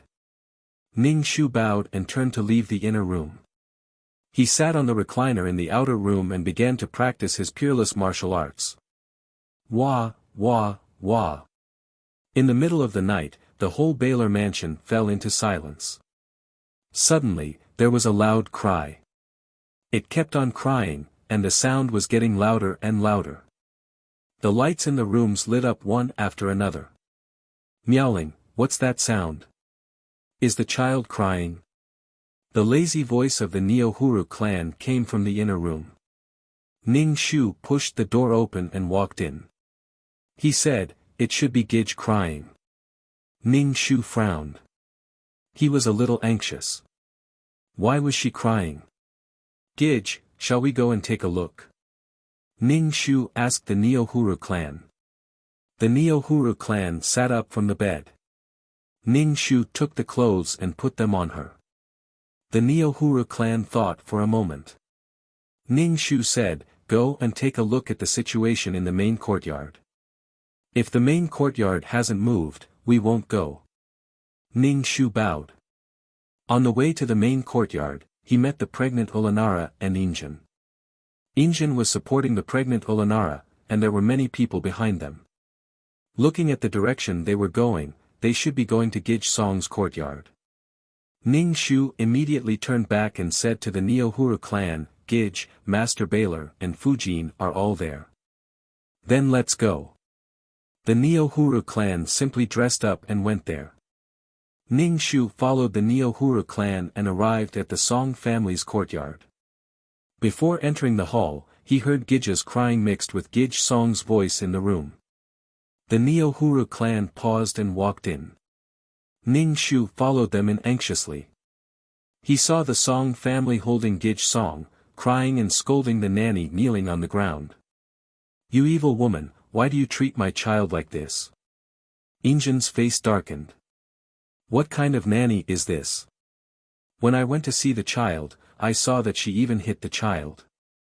This is my child. It's not a servant's turn to treat her like this. The nanny's face was pale, and she sat on the ground dispiritedly. She was caught in the act, and she couldn't defend herself. The child in Gij Song's arms was still crying. No matter how Song Gij coaxed her, it didn't work. Anyway, she just stretched out her hands and kicked her legs to cry. Song Gij Song was hurt by Gij's kicks. What's wrong with this child? Olanara said tiredly. She was pregnant, and such a thing happened in the middle of the night. Seeing her like this, Injin frowned more and more. His eyes were very sharp when he looked at Song family. His face was emotionless, and now his cold look was even scarier. What's going on? Injin asked Song Gij Song in a low voice. Song Gij Song was also about to cry. She didn't know what was wrong with the child. Being questioned by Injin like this, Song Gij Song was angry and anxious. She was afraid that she would make Injin unhappy, so she kept coaxing the child. Ning Shu whispered into the Neo-Huru clan's ear, Gij Song should be hungry. Usually, at this time, she would secretly get some sheep's milk for the child. Ever since she gave the child some strength, the child's body gradually improved. Moreover, her appetite had also increased. She could drink an entire bowl of sheep's milk, and her strength slowly increased. The strength was nourishing Gij Song's body, making her body better and better. However, she had to keep watch today, so she didn't get food for the child. Now that the child was hungry, she could only use crying to attract the attention of the adults. However, Ning Shu didn't expect the nanny to be so bold as to hit the child. Anyway, she wouldn't have a good time. Even if Injin didn't care about the child, his child wouldn't be bullied by others. Speaking of which, it was all Song Gij Song's fault as a mother. She didn't care much about her daughter. Occasionally, she would let the nanny carry the child in front of her to take a look. After taking a look, she would let the nanny carry the child away. The nanny didn't care much about it. Chapter 6:11. Master, is little Gidge hungry? Nyangula's voice carried a hint of speculation as she asked Chao Yinjin. Let me feed Gidge milk, the nanny quickly said. The wet nurse, who was kneeling on the ground, said hurriedly. Her expression was full of annoyance. Now, she wanted to make up for her mistake and perform well. Yinjin sneered, I don't want my daughter to get close to a vicious woman like you. Yinjin asked his personal eunuch, Su Peixing, to find a new nanny. Now, Gidge could eat some supplementary food. He made some stewed meat juice and vegetable porridge. Gidge was already crying until she hiccuped. Now that there was food, she stopped crying and began to eat. Beat this nanny 10 times and chase her out of Baylor Manor, Yongjing said coldly. He glanced at Gidge, who was eating. Gidge was very good at eating. In just a short while, half a bowl of porridge had already gone down. She can eat so well. The haze in Yinjin's heart dissipated a little. He originally thought that this child would not live for more than a month. Now that she looked healthier and healthier, Yinjin's heart was a little comforted. As a mother, why didn't you notice that the nanny was like this? If the child hadn't cried tonight, I wouldn't have known that the nanny dared to treat my child. Yinjin looked at Song Gidge and said coldly. Song Gidge wiped her tears with a handkerchief and cried aggrievedly, Master, I really didn't expect her to be such a vicious person. She looks honest, but I didn't expect her to be so vicious. As a mother, don't you know what the child's situation is? If you don't want to raise this child, there are plenty of people who want to raise it. Yinjin's face was cold. Song Gidge immediately knelt in front of Yinjin. Master, the child is my lifeblood. Yinjin snorted coldly and turned to Ulanara. Fujin, go back and rest first. Ulanara couldn't take it anymore, so she didn't force herself and left. All of you go back, Yinjin said to Gidge. When Song Shi saw that Yinjin seemed to want to stay, she was elated. Ning Shu followed behind the Neo-Huru clan and walked back. He heaved a sigh of relief. This matter had attracted Yinjin's attention. In the future, Gidge's situation would be better. My child can't find a wet nurse like her in the future. She's too cruel, the member of the Neo-Huru clan who was walking in front said to Tongyu. Tongyu also felt incredulous. She's just a nanny. How dare she hit Master Bei Lei's child? The next day, Song Gidge was grounded by Yinjin. Even Gidge was handed over to Nian, who was temporarily managing the backyard. Yinjin let Nian take care of her for the time being. Song Gidge cried and begged Yinjin not to take away her child. Yinjin said directly, you don't care about your child, but I do. We'll talk about it when the child is older. Ning Shu felt that Yinjin knew that Song Gidge didn't care much about the child, so he gave the child to Nian. As for whether the child would be returned to Song Gidge in the future or raised by Nian, it was hard to say. Now it was even more difficult for her to see the child. She couldn't interfere even if she wanted to. The child's situation should be better. Nian was doing it for Yinjin. She wouldn't mistreat the child. It was better than being by Song Shi's side. Ning Shu had no responsibility for Gidge Song, so he didn't pay attention to her anymore. Ning Shu was now at ease as a cleaner in the Neo-Huru clan's courtyard. If the Neo-Huru clan didn't call her, she wouldn't go to the Neo-Huru clan. Ning Shu didn't think of climbing up the ladder. As long as she completed her task, she would leave this world. The Neo-Huru clan would occasionally ask Ning Shu some health knowledge or eat some pregnancy-promoting food. They just wanted to get pregnant. When the child in Ulanara's stomach was ripe, she successfully gave birth to a son. He was the legitimate son and the eldest son. Yinjin was very happy. He was named Hong Hui when he was born. After holding a 1-month celebration for Hong Hui, Gidge Li also gave birth to a child. It was a girl, but Yinjin was also happy. Gidge Song, who had been grounded until now, was furious when she heard the news. Injin didn't like her child, so she couldn't keep her child by her side. Olanara was the legitimate son. It was fine if she gave birth to a boy, but Madame Li was a concubine like her. She gave birth to a girl, and Injin even rewarded her with something. Master Baylor was too unfair. The Neohuru clan went to see the two fair and tender children. Their eyes and hearts were full of envy. They touched their stomachs and didn't know when they would get pregnant. Ning Shu knew that the Neohuru clan would definitely have a child, and there would only be one child, Aizen Joro Hongli. However, having this child was better than having several children. Hongli was free and smart. He learned at the age of 5 and could recite with a glance. He was very liked by his grandfather, Kangxi. He often praised his father in front of Kangxi. Hongli and the Neohuru clan were both long-lived and blessed people. One lived to 89 years old, and the other lived to 86 years old. Ning Shu didn't know when this task would end. Now, Gij Song's child was living quite well.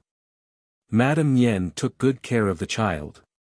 It was said that he could even crawl on the ground now. Was this task not over yet? Not long after, Madame Gung found out that she was pregnant again. Moreover, Madame Li, who had just finished her confinement, was pregnant again.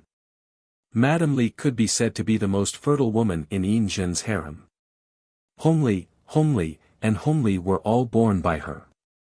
With so many women in the harem getting pregnant, the Neohuru clan was even more suspicious that they couldn't get pregnant. Why could others get pregnant, but they couldn't? The Neohuru clan said to Ning Shu, "Feel my pulse and see if there is any hidden disease in my body. I have been in the house for so long. Why haven't I gotten pregnant yet?" Ning Shu felt helpless in his heart. On the surface, he felt the pulse of the Neohuru clan seriously and said, "Gij's body is really fine. Good fruit doesn't need to be late to ripen. Gij doesn't need to worry." "How can I not worry?" the Neohuru clan said anxiously. "Gij, it's useless to be anxious." Ning Shu said calmly, "Gij should relax. Children were the support and capital of the harem women." In short, the Neohuru clan was a little anxious now. "Gij will definitely get pregnant." Ning Shu comforted the Neohuru clan. The Neohuru clan nodded and didn't say anything. The Neohuru clan was still favored a lot, so they were anxious to get pregnant. Fortunately, the Neohuru clan's anxiety was quickly eliminated. 3 months after Madame Gung and Madame Li were pregnant, Ning Shu felt that the Neohuru clan's pulse was slippery. The Neohuru clan repeatedly asked Ning Shu if they were pregnant. Ning Shu checked many times and said cautiously, "Gij is pregnant. Now her pulse is a little weak. You can ask a doctor to come and take a look." The Neohuru clan let out a long breath and finally felt relieved. Pregnancy meant that they could give birth. The happy Neohuru clan rewarded Ning Shu with a few taels of silver. Chapter 612. The news of the Neohuru clan's pregnancy hadn't spread yet. Instead, the Neohuru clan's baby was revealed. Coincidentally, she was also pregnant for more than a month. That was really strange. Ning Shu smacked his lips. They were sisters after all. They were pregnant together. The Neohuru clan also told Olanara that they were pregnant. Olanara's face flashed with a trace of coldness. Then, she asked the Neohuru clan and the Neohuru clan to take care of the babies. Ning Shu could feel that Olanara didn't like the Neohuru clan very much. Even the Nyen family, who was favored by Injin, wasn't so cold. The Neohuru clan was considerate in everything. They knew their own status very well and respected Olanara. However, Olanara's attitude towards the Neohuru clan was very cold. The Neohuru clan and the Neohuru clan left Olanara's courtyard. The Neohuru clan's baby smiled and said to the Neohuru clan, "Sister, I didn't expect that we would be pregnant together. I wonder which of the two naughty children will come out first. The Neo-Huru clan smiled faintly and said, they will come out when the time comes. The Neo-Huru clan didn't say much to the Neo-Huru clan. After a few words of greeting, they turned and left. Ning Shu followed the Neo-Huru clan. He turned back and glanced at the Neo-Huru clan. The Neo-Huru clan's baby was standing there with her hand on her belly. There was a faint smile on her face.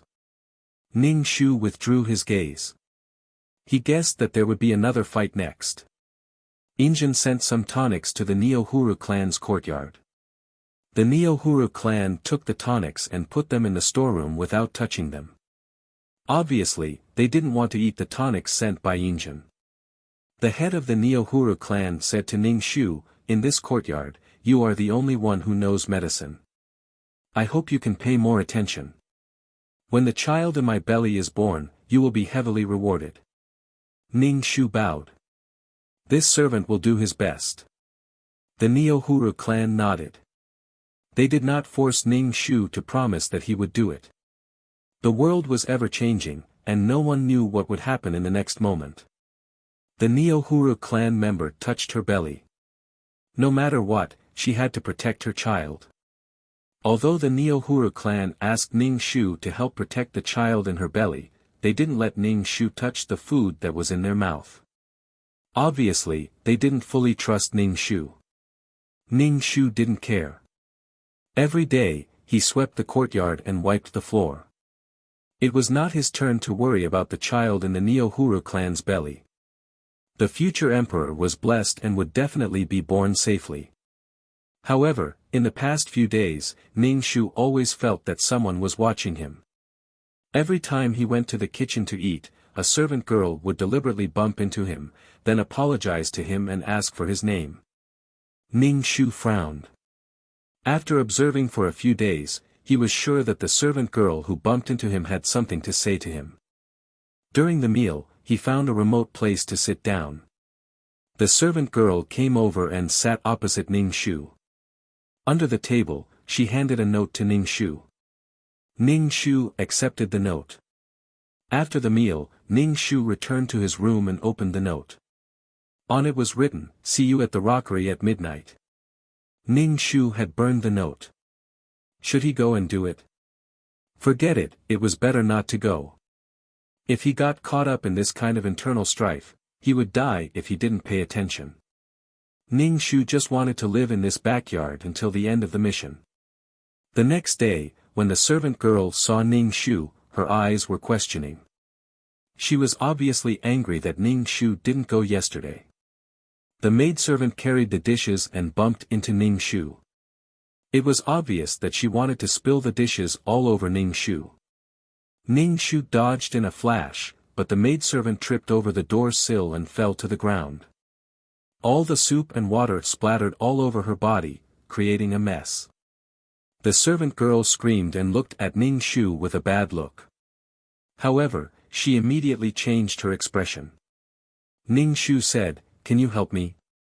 I want to go back to my room to change my clothes. My hand was cut by the shards. I heard that you know medicine. Can you help me treat the wound?" When the surrounding people saw the servant girl in such a sorry state, with her hand cut by the shards and blood dripping to the ground, they all said to Ning Shu, "Go and help her."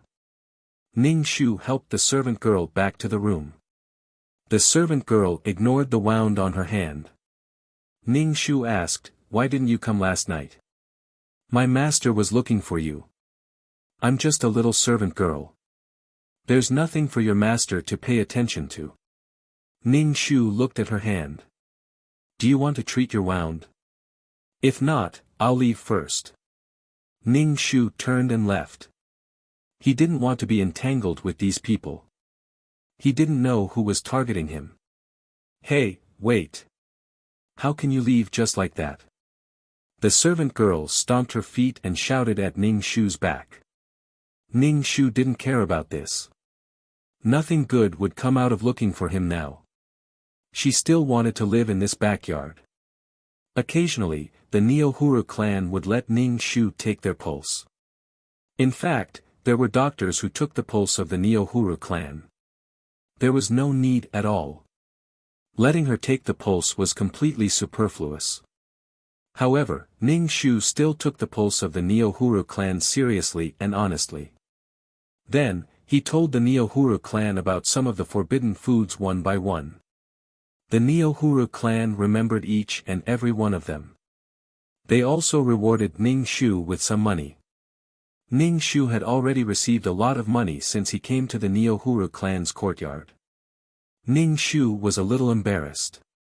He couldn't figure out what the Neo-Huru clan meant by this. He didn't trust her at all. However, they would give him some money from time to time. It was much better than being in Gij Song's courtyard. Were they trying to subdue him? Ning Shu had a clear conscience. She didn't have any bad intentions towards the Neo-Huru clan. Everyone was on good terms. Ning Shu also wouldn't betray the Neo-Huru clan. Gij from Qinshin Garden is here. Tongyu walked in and said to the Neo-Huru clan. The Neo-Huru clan frowned and said to Ning Shu, "Come with me to take a look." The Neo-Huru clan saw the Neo-Huru clan. "Sister, I'm too bored. That's why I came to talk to you. You're pregnant. You'd better be careful." The Neo-Huru clan said lightly. The Neo-Huru clan didn't care much. "I'm just pregnant. I'm not disabled." "Nonsense."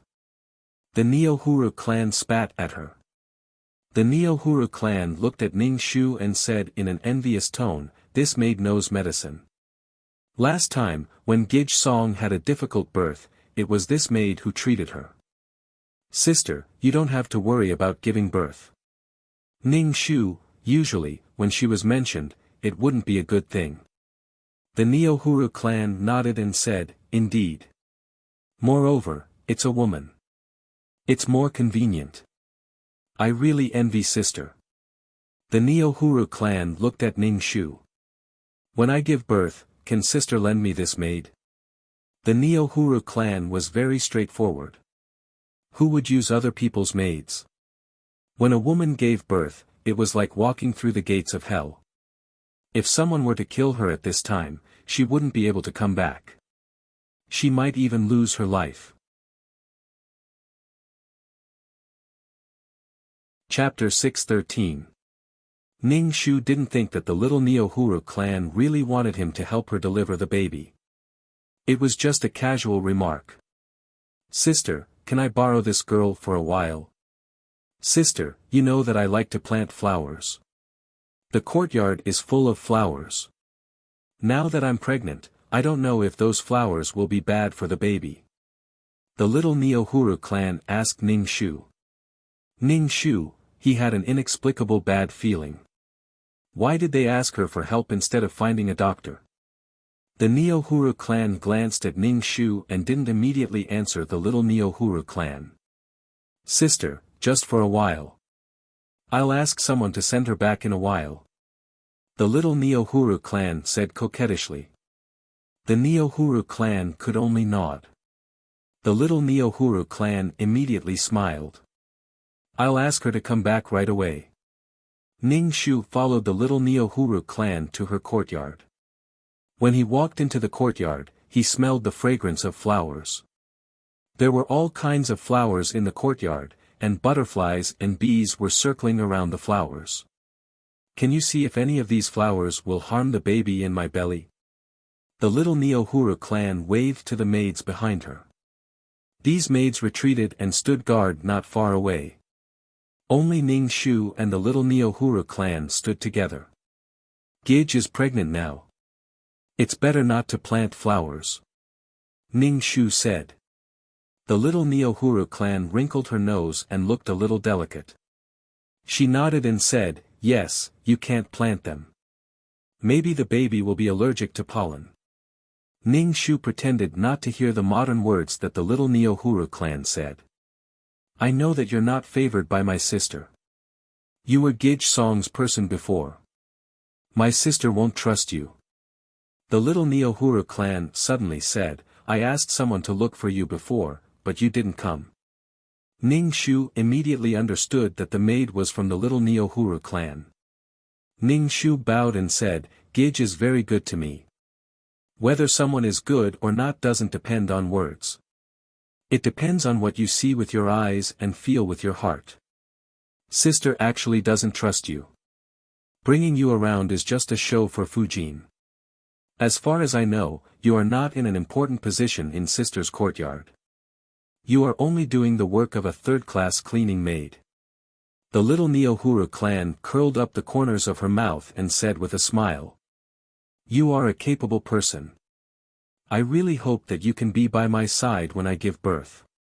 My sister doesn't want to trust you, but I'm willing to trust you."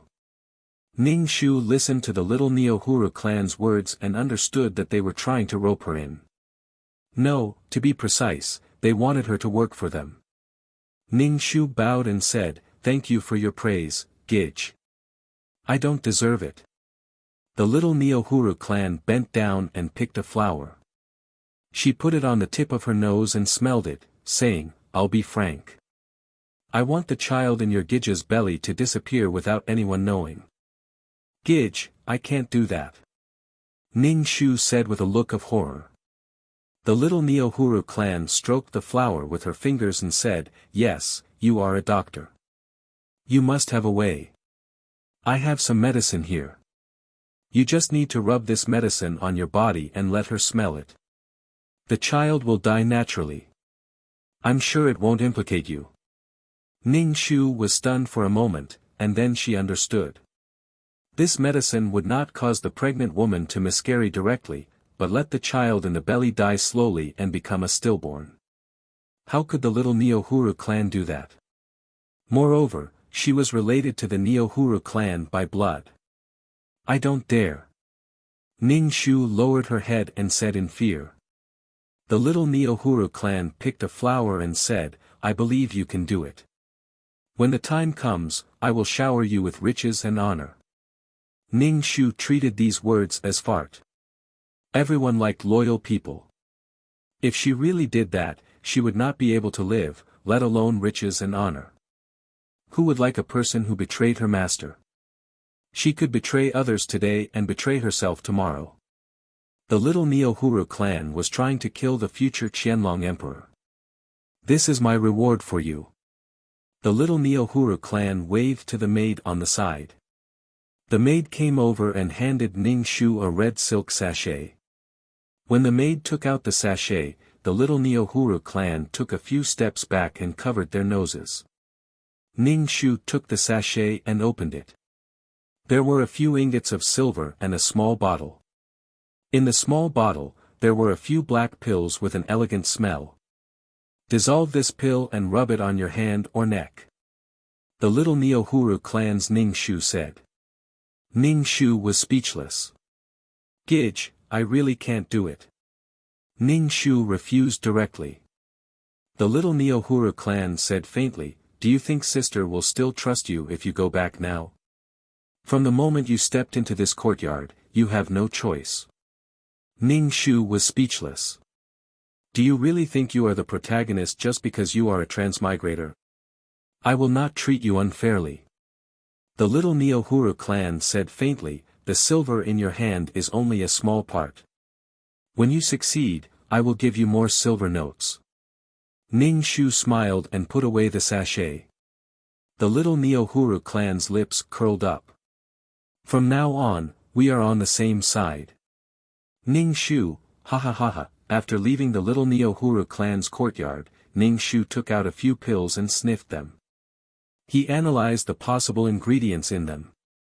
He didn't know where the little Neohuru clan got these pills. Indeed, the effects of the medicine were as little as what little Hulu had said. The effect was not as strong as the abortion medicine, but the damage to the fetus in the womb was lasting. Most importantly, the smell was quite nice. It was incomparably elegant and not too strong. It was not unbearable. Ning Shu took a handkerchief and wrapped the bottle layer by layer. After washing his hands, he went to see the Neohuru clan.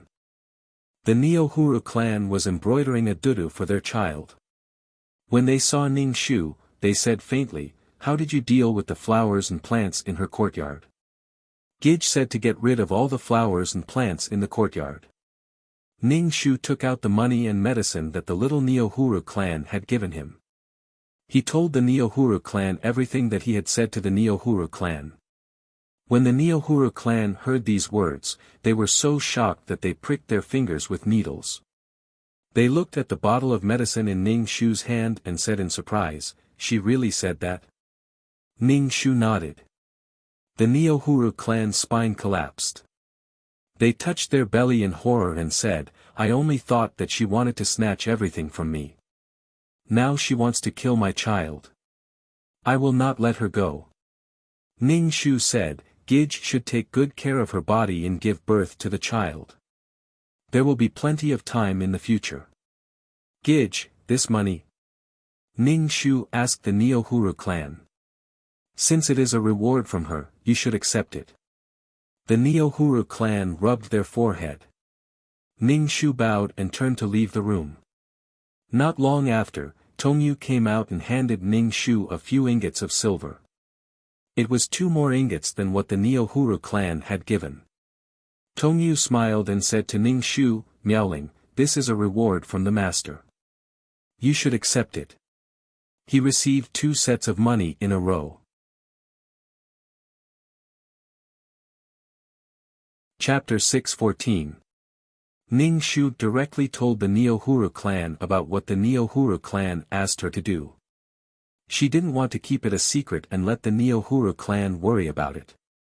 How could the Neohuru clan be so sure that she wouldn't tell the Neohuru clan about it? She could solve the problem openly. It had nothing to do with her anymore. Perhaps because of this, the Neohuru clan didn't trust Ning Shu as much anymore. They rarely let her get close to them. If she felt uncomfortable, they would ask the doctors in the mansion. Ning Shu didn't care about that. She just did what she needed to do. She didn't want to win the Neohuru clan's trust. Ning Shu had a vague feeling that the Neohuru clan wanted to do something.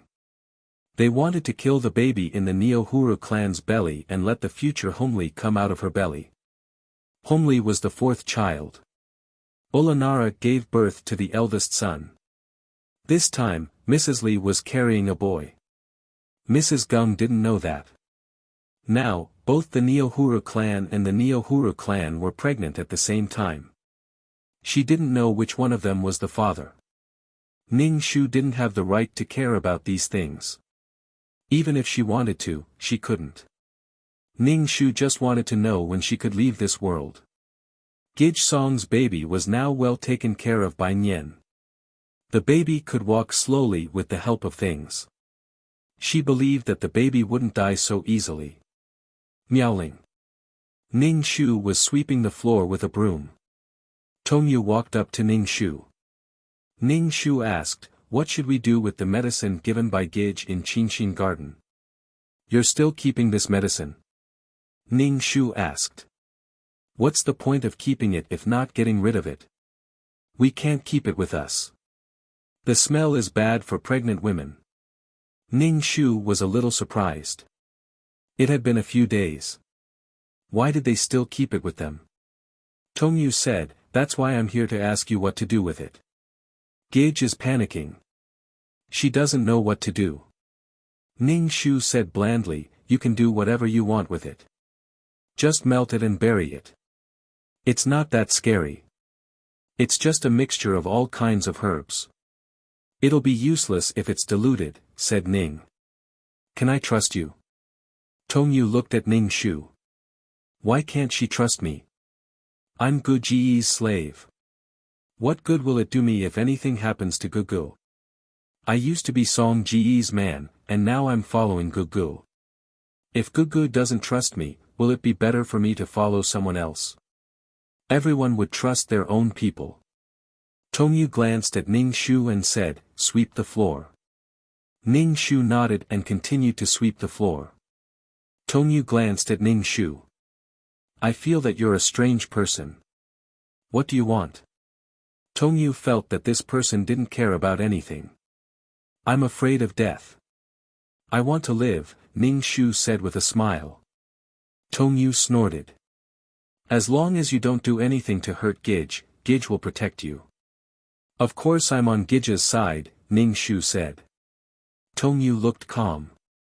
It was unknown whether she believed Ning Shu's words or not. As the pregnancy went on for a long time, the Neohuru clan had pregnancy symptoms.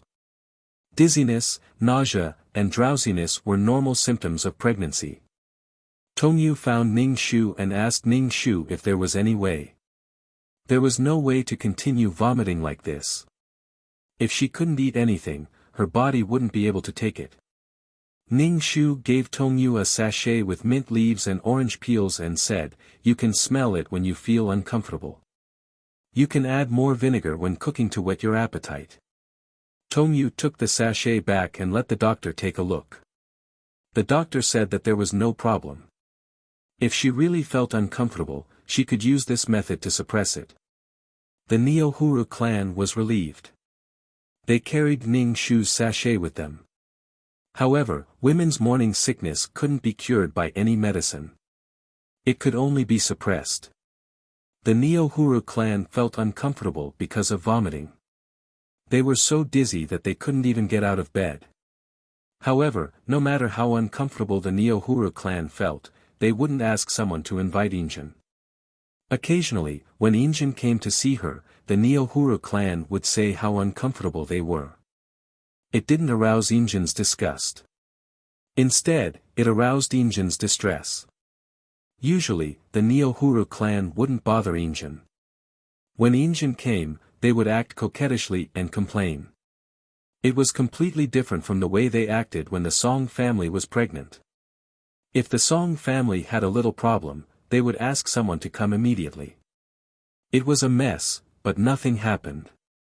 The two were not at the same level. Besides, there were several women in the backyard who were pregnant. If this woman asked another woman to come, Injin would be very busy. Ning Shu still worked as a third-class cleaning maid. She swept the yard and the floor every day. Her hands were rough. When the hell would she be able to leave this place? Holy shit, Nuhulu was almost 5 months pregnant, and she was still in this world. It had been more than 2 years. Why hadn't the system told her to leave this world? The little Neohuru clan occasionally came to the Neohuru clan's yard. Every time they saw Ning Shu, they winked at Ning Shu. Ning Shu pretended not to see it and did her own thing.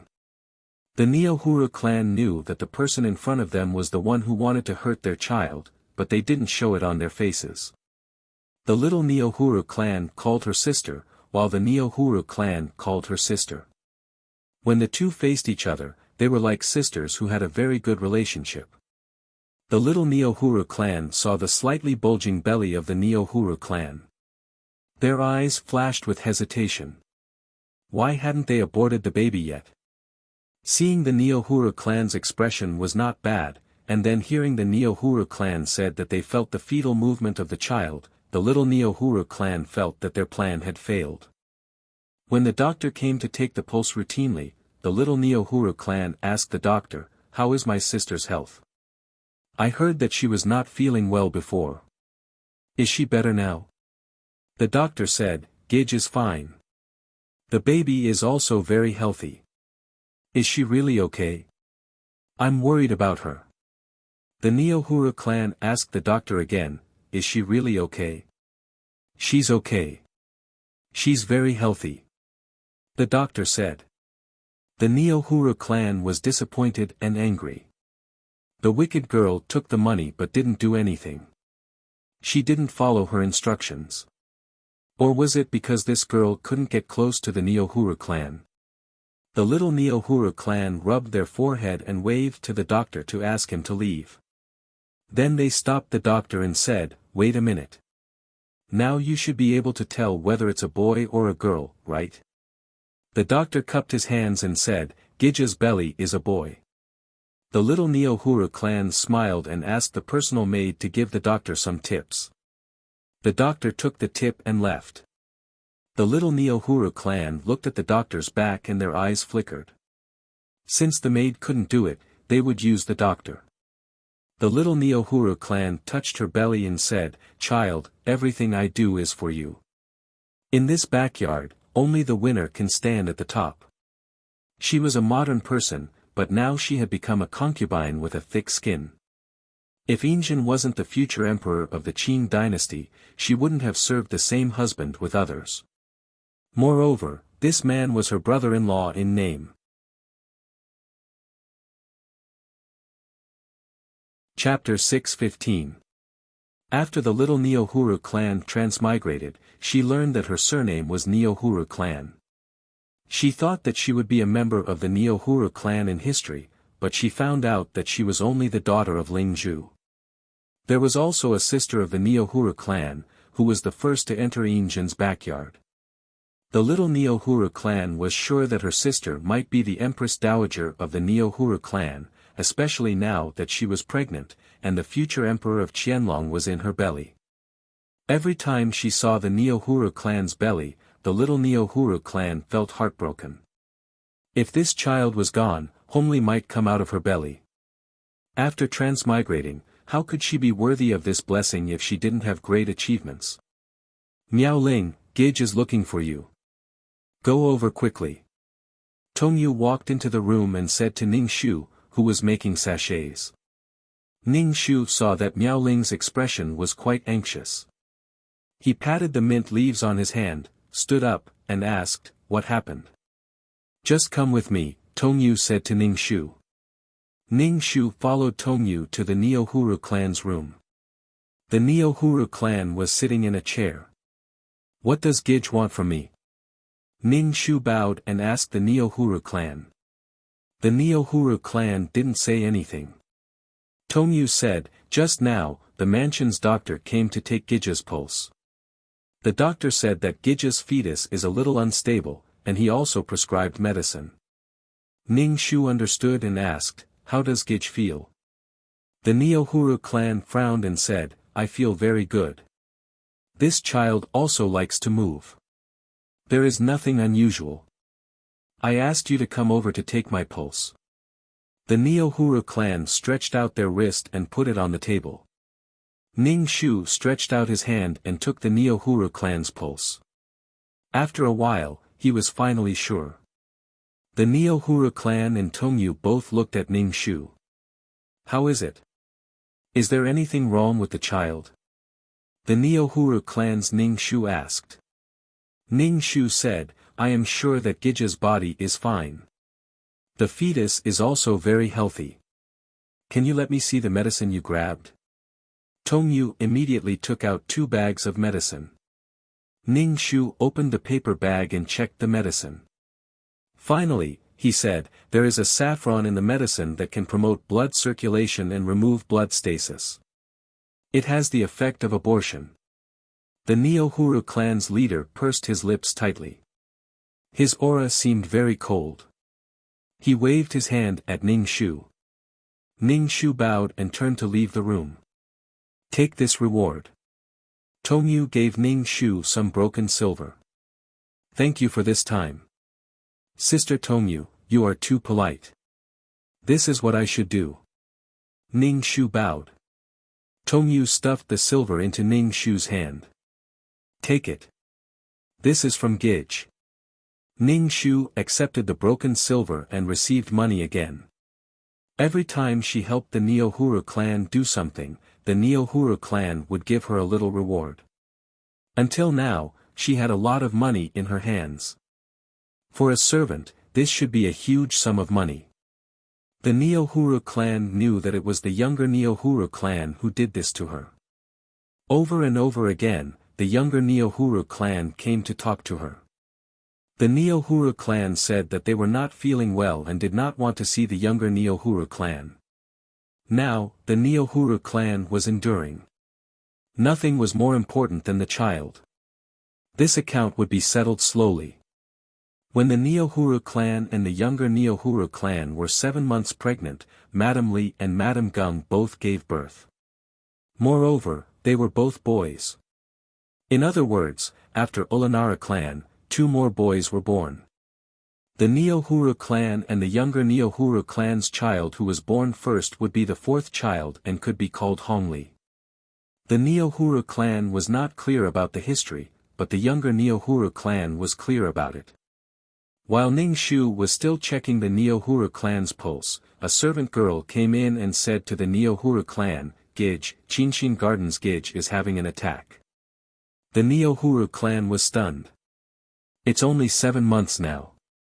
Why is she giving birth? I heard that she fell down, the servant girl said. The Neo-Huru clan's expression was not good. They held their belly with a lingering fear. I don't know what will happen to the child in her belly. Ning Shu comforted the Neo-Huru clan. Gij, don't worry.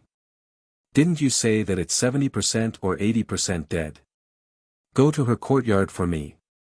If there's anything, come back and tell me. The Neo-Huru clan did not plan to go to her courtyard. Instead, they asked Ning Shu to go to the younger Neo-Huru clan's courtyard. Ning Shu bowed and went to the younger Neo-Huru clan's courtyard. Inzhen and Ulanara clan were already waiting. Ning Shu walked into the courtyard and heard the younger Neo-Huru clan's screams. Ning Shu waited outside. The Neo-Huru clan's birth went smoothly. Not long after, they gave birth to a boy. Because it was premature, he was a little weak. After the child was born, Ning Shu went back to report to the Neo-Huru clan. When the Neo-Huru clan heard the news, they only pursed their lips and did not say anything. Ning Shu felt that the younger Neo-Huru clan deliberately let their child be born early so that their child would be the fourth child. Inzhen did not immediately name the child. Neither the Li clan nor the Gung clan's child was named. They would only name the child after the child was a month old. When the younger Neo-Huru clan was in confinement, they pestered Inzhen to give their child a name. However, Inzhen did not agree. Instead, he said that he would wait until the child was a month old before he would name it on the family tree. The younger Neo-Huru clan asked Inzhen twice, but Inzhen did not agree. Thus, they did not dare to mention this matter to Inzhen again and again. The younger Neo-Huru clan was also depressed. Why was it that people who transmigrated were all glorious and could even obtain the love of the emperor?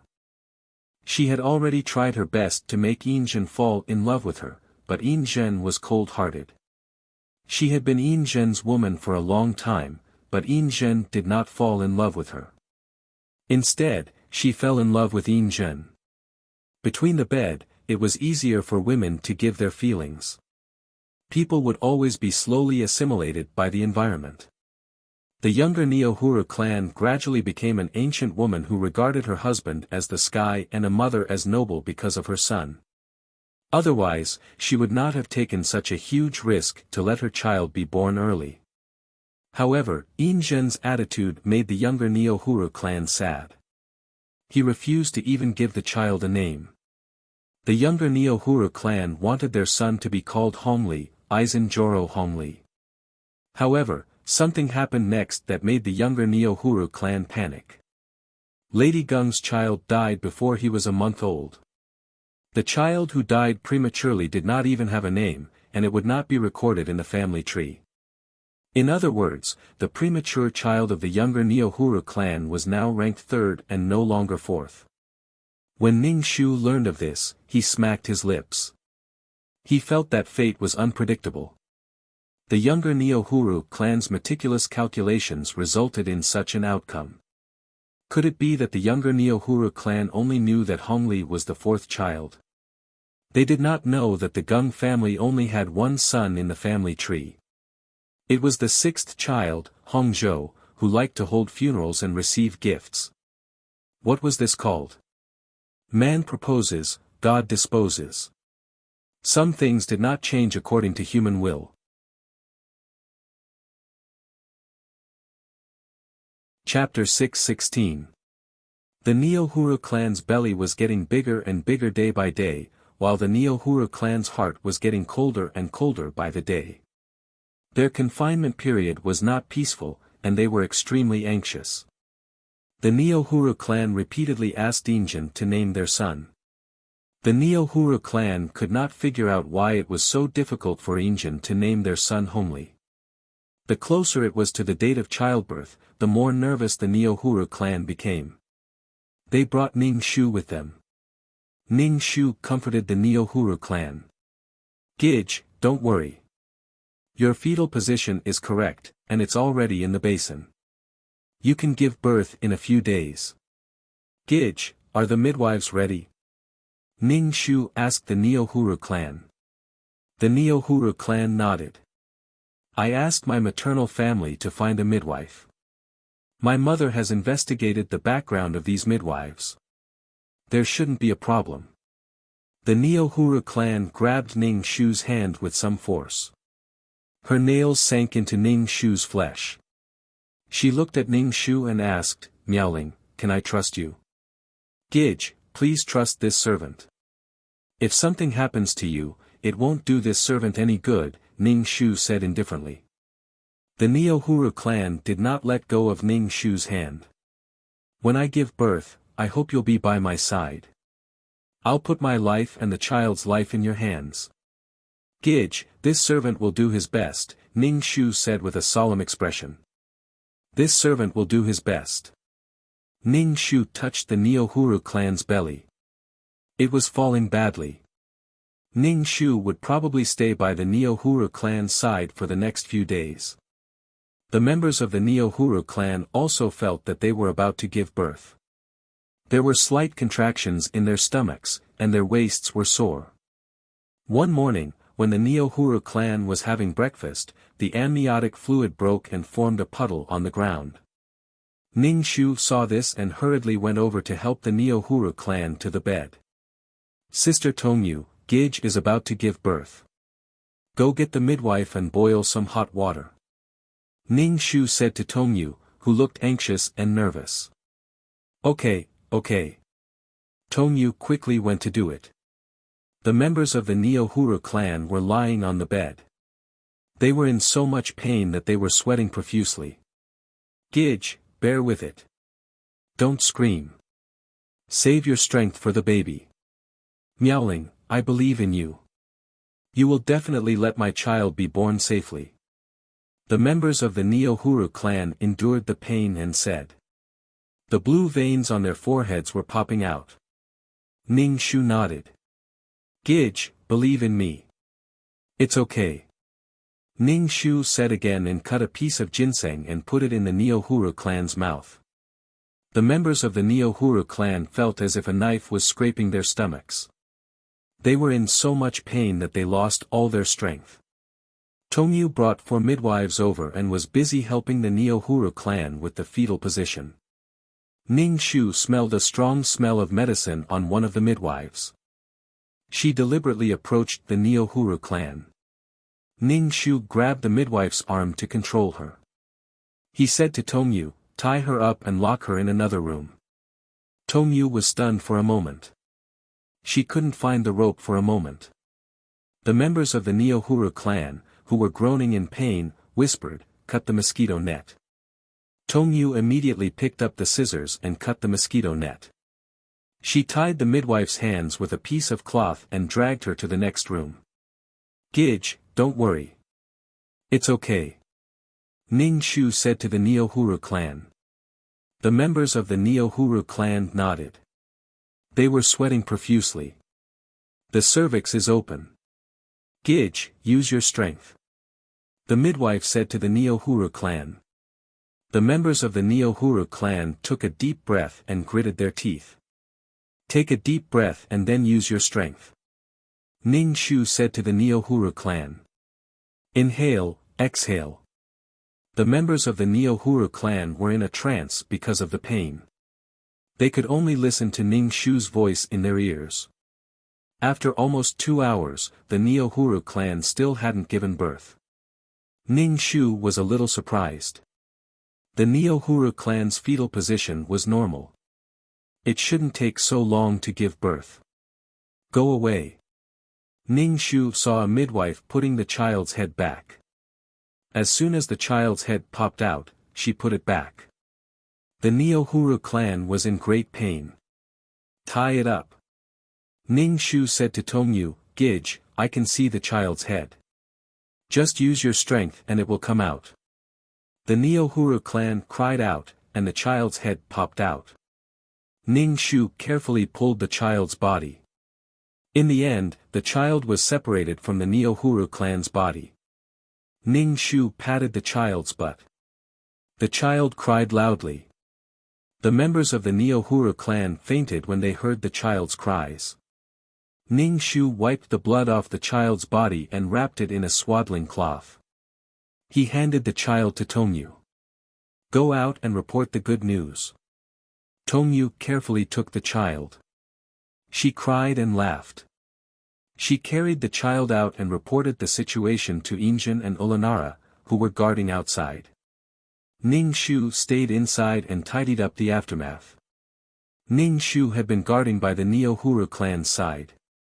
When the Neo-Huru clan woke up, they saw Ning Shu and smiled knowingly. Then, they asked, "Where's my child?" "Gugu is still in this servant's arms." Tongyu had been carrying the child since it was born. Because of the midwife, Tongyu was worried about the nanny. Other than letting the nanny feed her milk, she had been carrying the child herself. Tongyu carried the child to the Neo-Huru clan and let the Neo-Huru clan see it.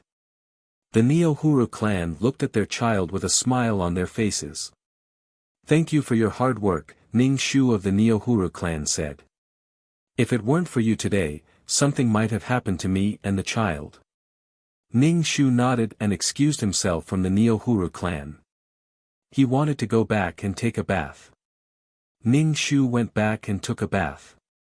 Then, he lay on the bed and rested for a while. Since the Neo-Huru clan was about to give birth, Ning Shu didn't have much rest. As for Hu, the midwife of the Neo-Huru clan who wanted to harm the child and the Neo-Huru clan, this was something that the Neo-Huru clan should be worried about. They caught the first midwife and didn't expect there to be a second one. There might be more than one group of people who wanted to kill the child of the Neo-Huru clan. After such a thing happened, the Neo-Huru clan dispelled the idea of hiring a nanny. If the nanny's intentions were not pure, wouldn't it be sending their child to the wolves?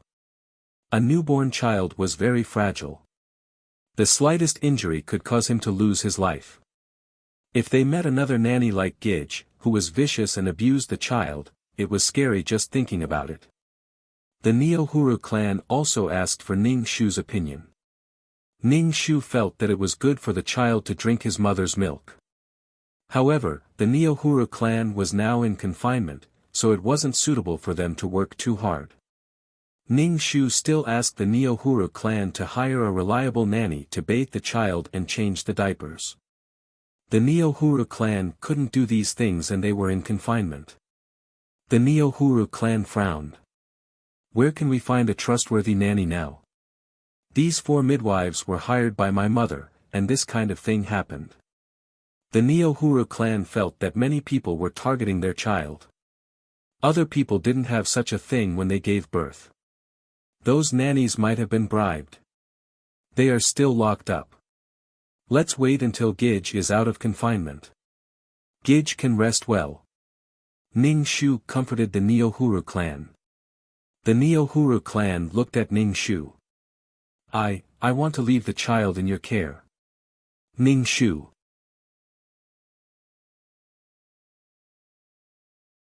Chapter 6:17.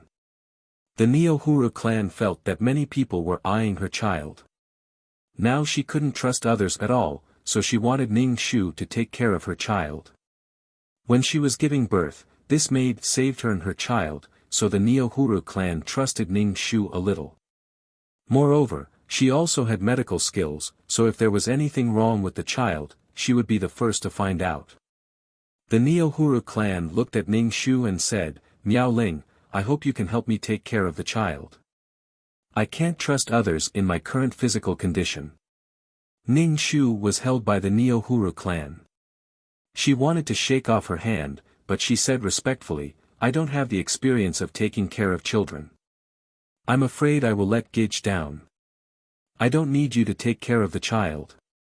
I hope you can stay by the child's side, Anne."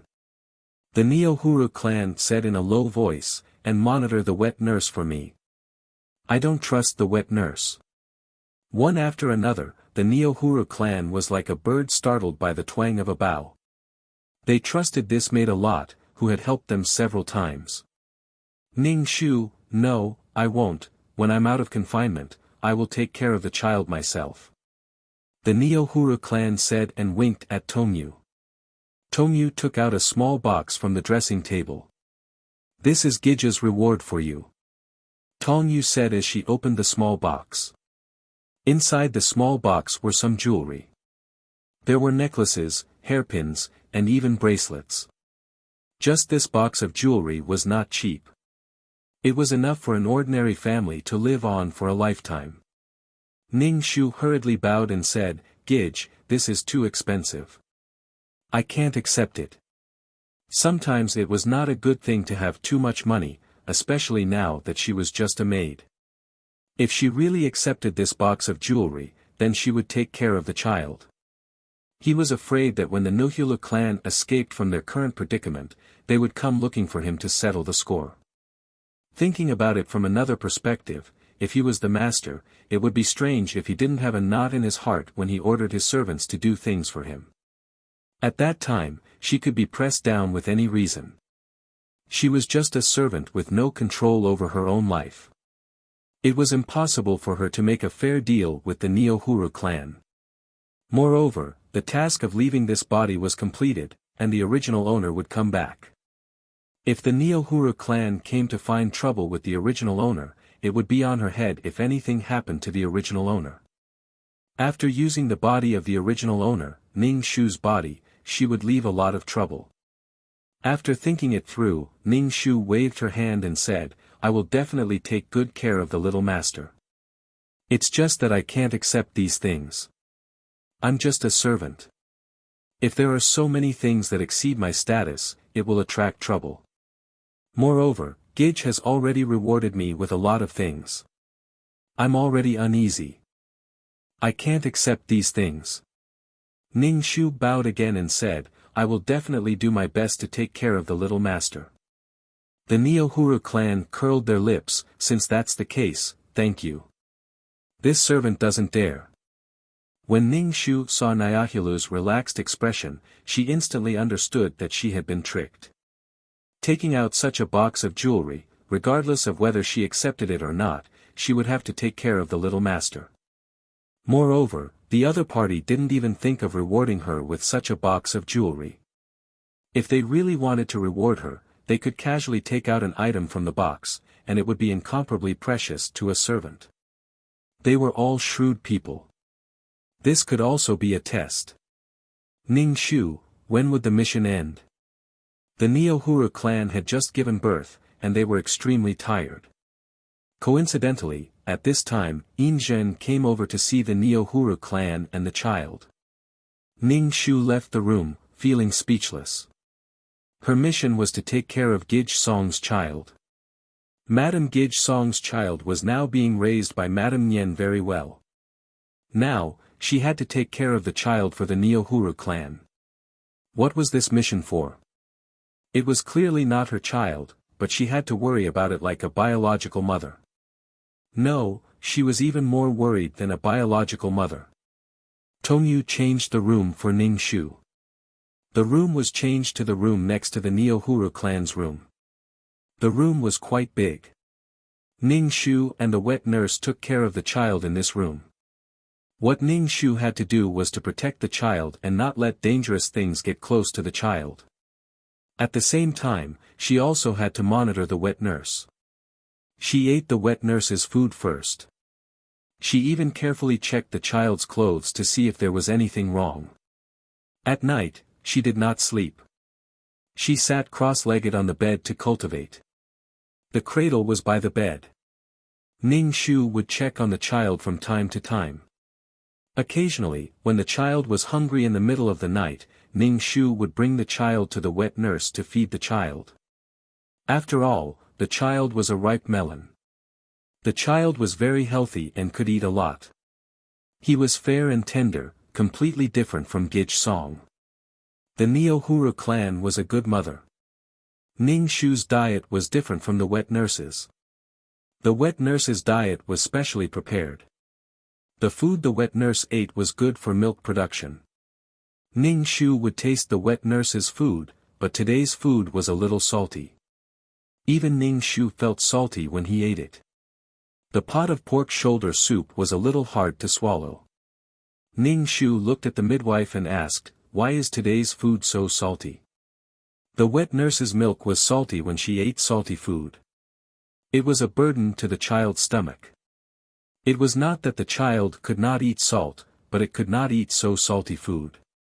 The wet nurse Ning Shu said, "Ever since I came to the manor, my mouth has always been bland. I only asked the kitchen maid to put a little salt.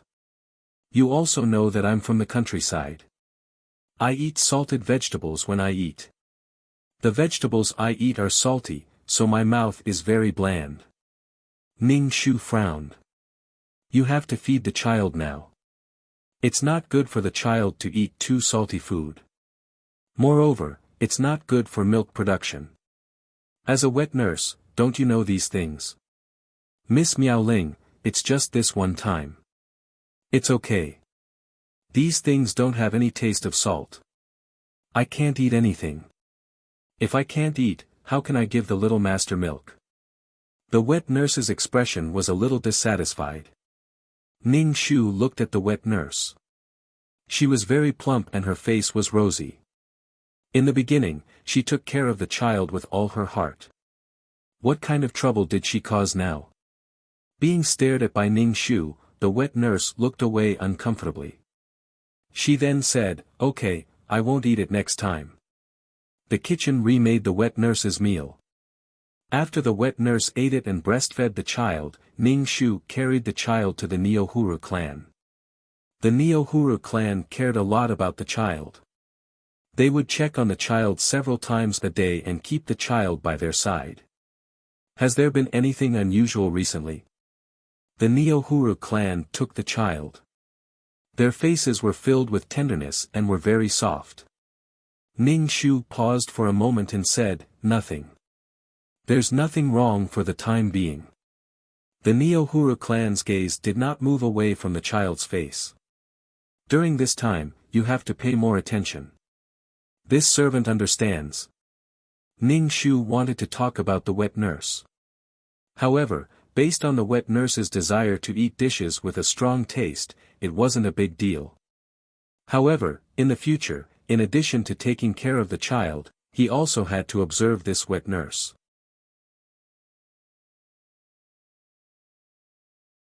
Chapter 6:18. Ning Shu felt that there was something wrong with this wet nurse, so he observed her without leaving a trace. However, ever since Ning Shu had told her not to eat anything with too strong a taste, the wet nurse obediently ate the food made in the kitchen. It gave people the impression that she was greedy. Ning Shu didn't see anything wrong with her. The wet nurse also obediently followed Ning Shu to take care of the child. Ning Shu wondered if he was being too suspicious. This wet nurse was carefully selected by the Neohuru clan. The wet nurse was related to the child's life and death, so she shouldn't be so careless. However, with the previous midwife incident, Ning Shu didn't dare to give up his suspicion of the wet nurse at all. However, the wet nurse was normal everywhere. She was with Ning Shu almost all the time. Other than feeding, Ning Shu consciously separated the wet nurse and the child, trying to minimize the child's contact with the wet nurse as much as possible. Ning Shu was cultivating when he was interrupted by the child in the cradle. When he opened his eyes, he saw the child kicking his legs with a look of discomfort. Ning Shu hurriedly got out of bed and picked up the child. The child arched against Ning Shu's chest, obviously wanting to drink milk. Moreover, the child's lips were a little pale. Ning Shu put his finger into the child's mouth and found that his mouth was very dry. He was obviously thirsty. Ning Shu didn't wake up the wet nurse. Instead, he poured water for the child to drink slowly. The child was obviously too thirsty. After drinking a whole cup of water, he burped and water flowed out from the corner of his mouth. Ning Shu wiped the water from the corner of the child's mouth with his sleeve. Ning Shu picked up the child and gently patted his back. He was still lying in Ning Shu's arms and fell asleep. However, Ning Shu soon found that something was wrong with the child. The next day, the child had a hard time when he pooped. His face was red as if he was constipated. Moreover, the things that came out were very smelly. Now that the child was less than a month old and was only drinking milk, such a situation would not happen. Ning Shu frowned. After cleaning up, he fed the child some water. The child drank a whole cup of water. Why was he so thirsty? The wet nurse's diet was very light. "Miss Miaoling, do you want to feed the little master now?" The wet nurse had just finished washing her body. "So," she asked while unbuttoning her lapel. Ning Shu narrowed his eyes and handed the child to the wet nurse. Ning Shu thought about it and felt that something wasn't right. After some thought, he felt that the source of the problem should be the wet nurse. Other than the thing that entered her mouth, Ning Shu couldn't think of anything wrong. "The child is not hungry. You don't have to feed him yet." Ning Shu carried the child back. The wet nurse was stunned. She had already unbuttoned her clothes, revealing her full and heavy chest. Ning Shu suddenly had an idea. He grabbed the wet nurse's full breasts and squeezed out some milk. He tasted it in his mouth. It was very salty. "You." Ning Shu carried the child and turned to leave. The wet nurse didn't even have time to button her lapel. She quickly stopped Ning Shu. "Miss Miaoling, I beg you. Don't tell Gidge." The wet nurse's face was pale. She looked as if a great disaster was about to befall her. "Miss Miaoling, I won't dare to do it again. I beg you." Ning Shu didn't say anything and walked away. The wet nurse hugged Ning Shu's leg. "Miss Miaoling, I beg you." Ning Shu shook off the wet nurse's leg. The wet nurse was kicked away by Ning Shu and crawled on the ground.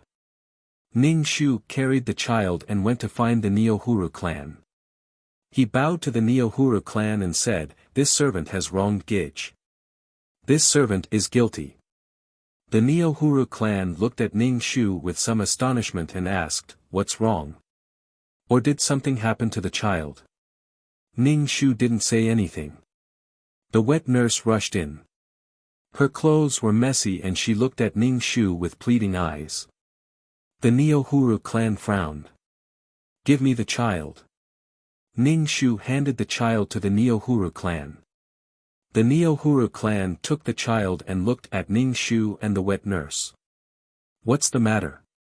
"Your Highness, this wet nurse applied salt water on the child's nipple. The child's stomach hasn't been well for the past 2 days. Gidge should investigate this wet nurse." Ning Shu said directly. "This matter is also this servant's negligence. Gidge, please forgive me." The Neohuru clan looked at their child in horror and then looked at the pale wet nurse. Their voice was filled with anger. "What's the matter? Why did you do this?" The Neohuru clan was now glad that the wet nurse applied salt water and not poison. If she had applied poison, the Neohuru clan didn't know if they would be able to see their child again. "Say it. Did the Neohuru clan give you too little money to treat my child like this?" The veins on the Neohuru clan's forehead were about to explode. Their emotions were somewhat hysterical. The wet nurse knelt on the ground and kowtowed. She shouted, "Gidge, this servant never thought of harming the child. Then why did you do this?" The Neohuru clan looked at the wet nurse with murderous eyes. This kind of thing happened again and again. The Neohuru clan felt that they were forced into a corner. Why did so many people want to harm her child? When she gave birth, there were 2 midwives who wanted to harm her. She sent the 2 midwives back to the Neohuru clan and asked her mother to investigate carefully. One of the midwives was a concubine of the Neohuru clan. This concubine was the little Neohuru clan's mother. The other midwife was bribed when she entered the Bailey residence. The news from the Neohuru clan was that the midwives received 2 ingots of silver. They didn't know who was behind this. Gidge, calm down. Ning Shu said calmly. The Neohuru clan took a deep breath and looked coldly at the wet nurse. Who do you work for? The wet nurse cried and said, Gidge, this servant really didn't want to harm the little master. Then what you did was harming my child. You dare to say that you didn't harm my child? The Neohuru clan's eyes were a bit scary, like an injured mother beast. The wet nurse suddenly looked fiercely at Ning Shu. She pointed at Ning Shu and said, it's all because of Miao Ling. It's all because of her. In the face of the wet nurse's pointing, Ning Shu's face was indifferent. He stood to the side with his head down and didn't say anything. The Neohuru clan looked coldly at the wet nurse and glanced at the silent Ning Shu. She lowered her head and kissed her child. She said indifferently, oh, what did she do? The wet nurse said angrily, Gidge, this servant is the little master's wet nurse. I am responsible for taking care of the little master. But Miao Ling won't let this servant get close to the little master. This servant thought that if something happened to the child, then Gidge wouldn't be given to Miao Ling to raise the child. Ning Shu, ha ha ha, now it was her fault. Nuhulushur laughed out loud. This is my child. I can take care of him for whoever I want.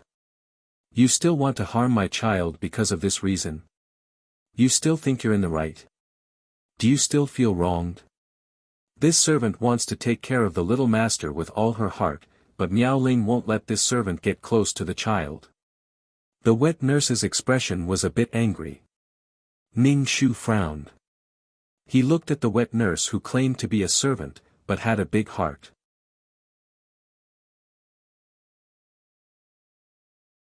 Chapter 6:19. Did someone say something to you? Ning Shu's wet nurse asked. The wet nurse seemed to hate Ning Shu very much. No one said anything to me. I just don't like you occupying the little master. I just want the little master to be close to you alone. Ning Shu was a little speechless. She wanted to harm the child just because of such a reason. No, the matter in the backyard was not that simple. There was a purpose behind any action. Gidge. Ning Shu whispered into the Neohuru clan's ear, Gidge, I think this wet nurse must have been instigated by someone. There were many benefits to being a wet nurse in a wealthy family, not to mention the grandson of the emperor. How many benefits could she get? If the child relied on her, there would be even more benefits. Ning Shu did not allow the wet nurse to get close to the child, which was why the wet nurse resented her. If there was someone behind this who instigated things, it would be logical for such a thing to happen. The Neohuru clan glanced at the wet nurse kneeling on the ground and suppressed the anger in their hearts. They said to Tongyu, go and call Master over. I have to let Master know about this matter. The wet nurse's face instantly turned pale. She knelt on the ground and kowtowed. Her head was banging on the ground as she thought, Gidge, let me go this time. Have mercy, Gidge. Keep your voice down. You're disturbing the child, the Neohuru clan said lightly. The wet nurse was frightened by the Neohuru clan's expression. She immediately shut her mouth and did not dare to speak. Her face was filled with fear. Tongyu went to call Yin Zhen. The matter was probably too serious. Yin Zhen came very quickly. He walked into the room and asked, what happened? The Neohuru clan told him everything with tears in their eyes. After Yin Zhen heard this, his expression was cold. He rubbed his forehead. What's wrong? Why do I always meet such a vicious wet nurse? I can't let her off so easily. There are still a few children in this manner. Every wet nurse is like this. Can my child still grow up alive? Yin Zhen's expression was cold. The wet nurse was so scared that her face was as white as paper. Her whole body was trembling, and she said incoherently, Master Baylor, please spare my life. I was wronged. Injun asked the wet nurse to drag her out. The wet nurse shouted, Master Bell, someone asked me to do this. Injun's expression was cold.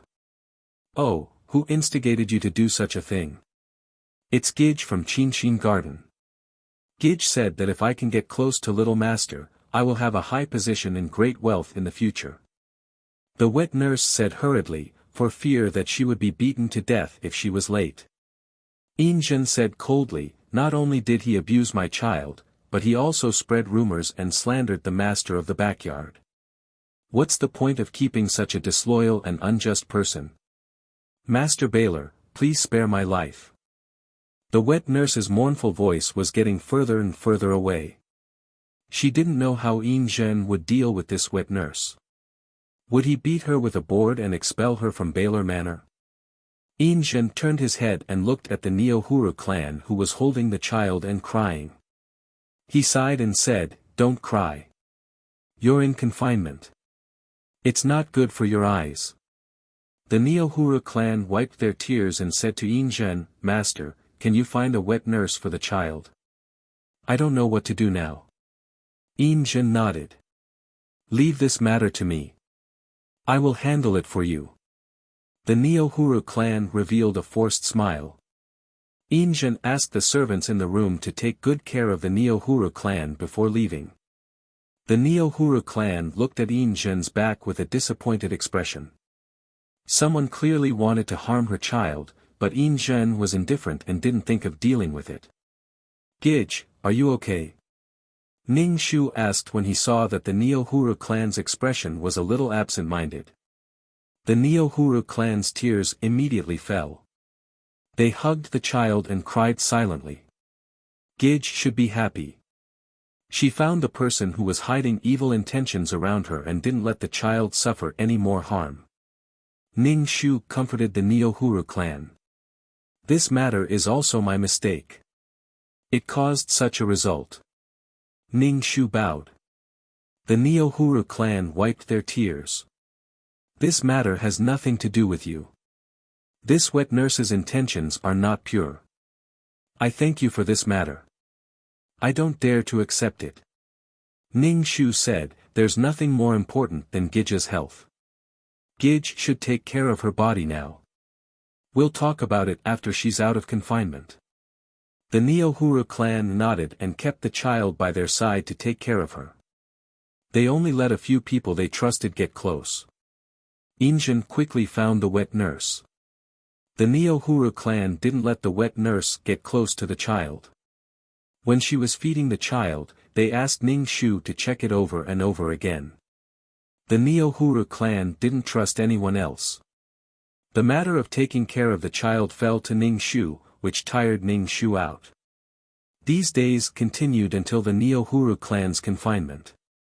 Probably to make up for the Neohuru clan and the child, Injun held a few tables of full moon banquets for the child and even named the child Aizen Joro Homely. The little Neohuru clan sat at the banquet with the child in their arms. When they heard the name Homely, they were all scared out of their wits. They hugged their child tightly. The child in their arms felt very tight and cried loudly. The child's cry caused the people around to cry. Injun looked at the little Neohuru clan indifferently. The little Neohuru clan hurriedly coaxed the child in their arms. Her heart was in pain. Why? Her child was already 3 months old, but Injun didn't give her child a name. The Neohuru clan's child was now called Homely. There was also a full moon banquet. In comparison, her child looked so shabby. The Neohuru clan looked at the little Neohuru clan with an ambiguous smile on their lips. Sister, why are you carrying the child yourself? Why don't you let the wet nurse carry him? The child is crying like this. Is he hungry? Let the wet nurse feed him some milk. Didn't the child's wet nurse follow him? The Neohuru clan asked indifferently. The little Neohuru clan said, the child doesn't like the wet nurse, so he didn't bring her along. Is that so? The Neohuru clan's eyes were filled with coldness. The little Neohuru clan nodded. She wouldn't let her child get close to the wet nurse. Her child wouldn't get close to his mother, but to get close to a servant. Ning Shu stood beside the Neohuru clan with the child in his arms. When he heard the conversation between the two sisters, he understood that the Neohuru clan hated the little Neohuru clan. The little Neohuru clan had repeatedly tried to harm the child of the Neohuru clan. Even if it was for their own child, the Neohuru clan would go against the little Neohuru clan. Ning Shu felt that it was quite magical. As an authentic ancient woman, the Neohuru clan didn't take the initiative to harm others. Instead, it was the little Neohuru clan who had transmigrated from the modern world. The Neohuru clan, who lived in a peaceful era, wanted to kill a child who didn't know anything. The child wasn't to blame. Just because this child was from the Hongli dynasty, the future emperor, they wanted to kill this child.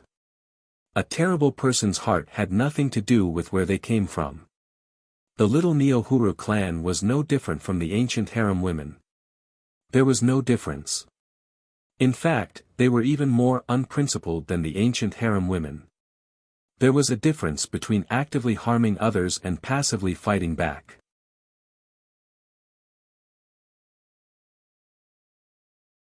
Chapter 620. After the Hongli full moon banquet, the name Aizen Joro Hongli was recorded on the family tree. The mother of the Neohuru clan. Once it was on the family tree, it was a done deal. There was no way to change it. The little Neohuru clan lost their temper because of this and broke a lot of things. She felt resentful and wronged. Ever since she transmigrated, she had lived carefully and been a concubine. All she had planned was to have a different life in ancient times from modern times. The little Neohuru clan was a little confused. She didn't know what was the point of living like this. She stayed in the backyard and waited for a man to pity her every day. It was even inconvenient for her to go out. Not a single thing that she had planned had succeeded. She had wanted to plan a glorious future for her child, but all her efforts had been in vain. Why was this? The little Neohuru clan rubbed her forehead tiredly. She felt so tired. She didn't dare to do anything. She had to continue walking unswervingly. However, not long after, the little Neohuru clan was actually grounded for 3 months. The child that they had painstakingly given birth to was almost taken away by Injin to be raised by someone else. The little Neohuru clan cried and shouted. They kept apologizing and reluctantly got Ning Injin's forgiveness. In fact, the little Neohuru clan didn't know what they had done wrong. They could only apologize to save themselves. Injin was lenient and was only grounded for 2 months. When Ning Shu found out that the little Neohuru clan was grounded, he immediately looked at the Neohuru clan. He didn't know if this matter had anything to do with the Neohuru clan. However, these things had nothing to do with her. She just needed to be a good nanny. The Neohuru clan's mood seemed to be better. No one from the little Neohuru clan came to look for her under the banner of sisters. The Neohuru clan didn't care about anything now. They just took good care of their son and didn't think about fighting for favor. If Injin wanted to come, so be it. However, the Neohuru clan wouldn't drag it on. Ning Shu had given Hongli 2 transfusions of Qi Jin so that Hongli's health would improve and he would not get sick easily. It would also be easier for him to take care of him. Miao Ling, Ning Shu of the Neohuru clan shouted. Ning Shu was checking Hongli's clothes. He walked over to the Neohuru clan and asked, "Gij, what's the matter?" The leader of the Neohuru clan reached out and held Ning Shu's hand. He sighed and said, "Thank you for being by my side all this time. If it wasn't for you, I would have been flustered." Ning Shu bowed. "This is what this servant should do. No matter what, I have to thank you," said the member of the Neohuru clan with a smile. "From today onwards, you are my personal maid." "Thank you, Gij." Ning Shu bowed. Now that she had become the Neohuru clan's personal maid, she could be considered someone trusted by the Neohuru clan. Ning Shu began to tidy up the clothes again.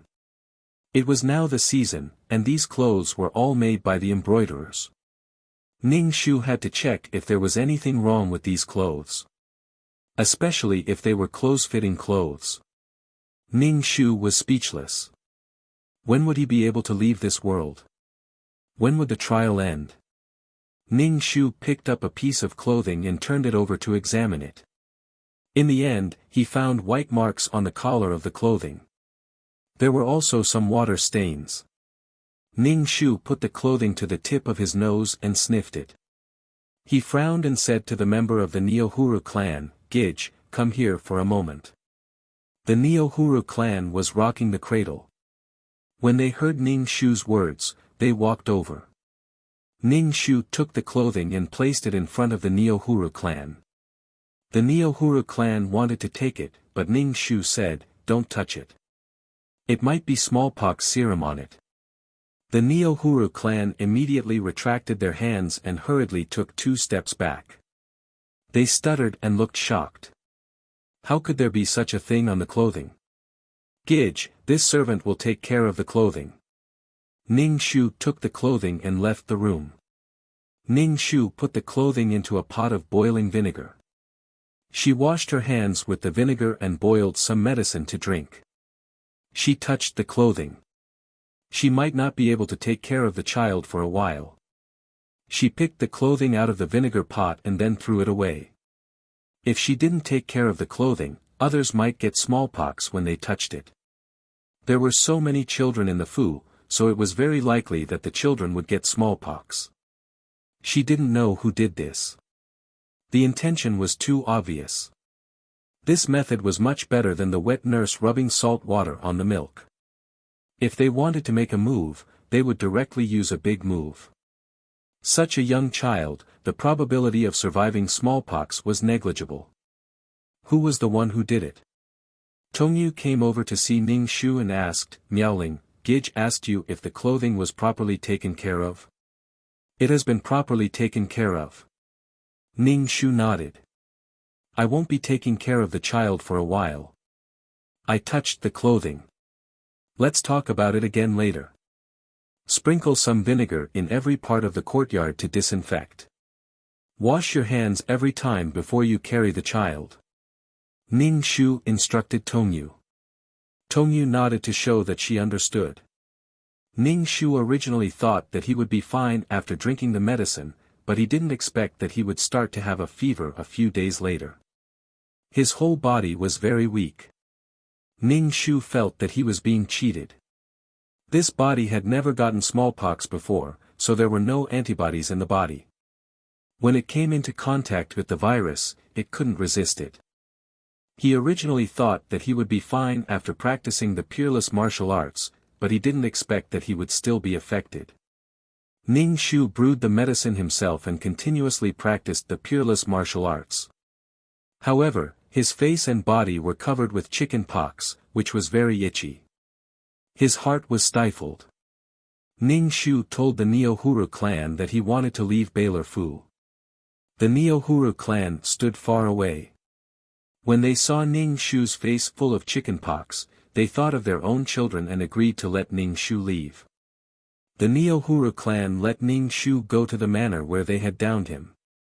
They even sent a servant girl to take care of Ning Shu. Ning Shu rejected the servant girl. He didn't want to implicate others in his situation. The Neohuru clan also gave Ning Shu a sum of money and asked Ning Shu to recuperate well. They said that they wanted to wait for Ning Shu to come back and take care of their children. The Neohuru clan didn't give up on Ning Shu. Everyone knew that once you got smallpox, you wouldn't get it again in your lifetime. The Neohuru clan still hoped that Ning Shu would be able to get through it. Ning Shu accepted the Neohuru clan's money. He put on his cloak and went to the Neohuru clan's manor. The Neohuru clan's manor wasn't very big. There were a few tenant farmers. Ning Shu stayed in a small house. Occasionally, he would go into the mountains to look for herbs. He would brew his own medicine and cook his own meals. Because of her illness, no one went near her house. If Ning Shu wanted to eat something, he had to go to the vegetable garden to pick it himself. Ning Shu originally wanted to use the medicine from the system. However, he guessed that it was a trial mission. There was no way for him to use the things that were exchanged from the system. Damn, it was so itchy. He still hadn't recovered from his illness. He didn't know if he could survive.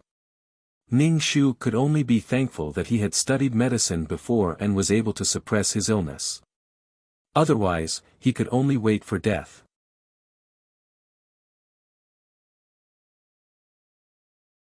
Chapter 621. This was the biggest test of this mission. She had to save other people's lives, but she also had to save her own. Ning Shu didn't want her mission to fail on the verge of success. Every day, she drank bowl after bowl of medicine, taking it orally and using it externally. She had exhausted all the methods available to her. Ning Shu felt unprecedentedly lonely as she fought against life and death alone. There was no one around her. Even when she was undergoing chemotherapy, there were doctors and nurses accompanying her.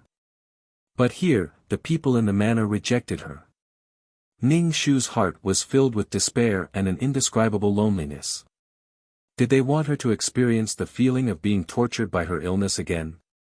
Ning Shu couldn't help but want to scratch her face. Her face was itchy, but this kind of blister was broken. Wherever the water flowed, there would be blisters. Her claws couldn't be cheap. Fortunately, after 2 months of treatment, the blisters on Ning Shu's body and face began to scab slowly. In other words, Ning Shu had survived. When the scabs slowly faded, Ning Shu applied some herbs to her face to prevent the acne scars on her face. She was going to be the Neo-Huru clan's personal maid and enter the palace in the future.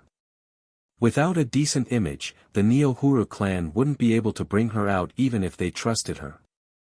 After a few months of suffering, Ning Shu's smallpox was completely cured.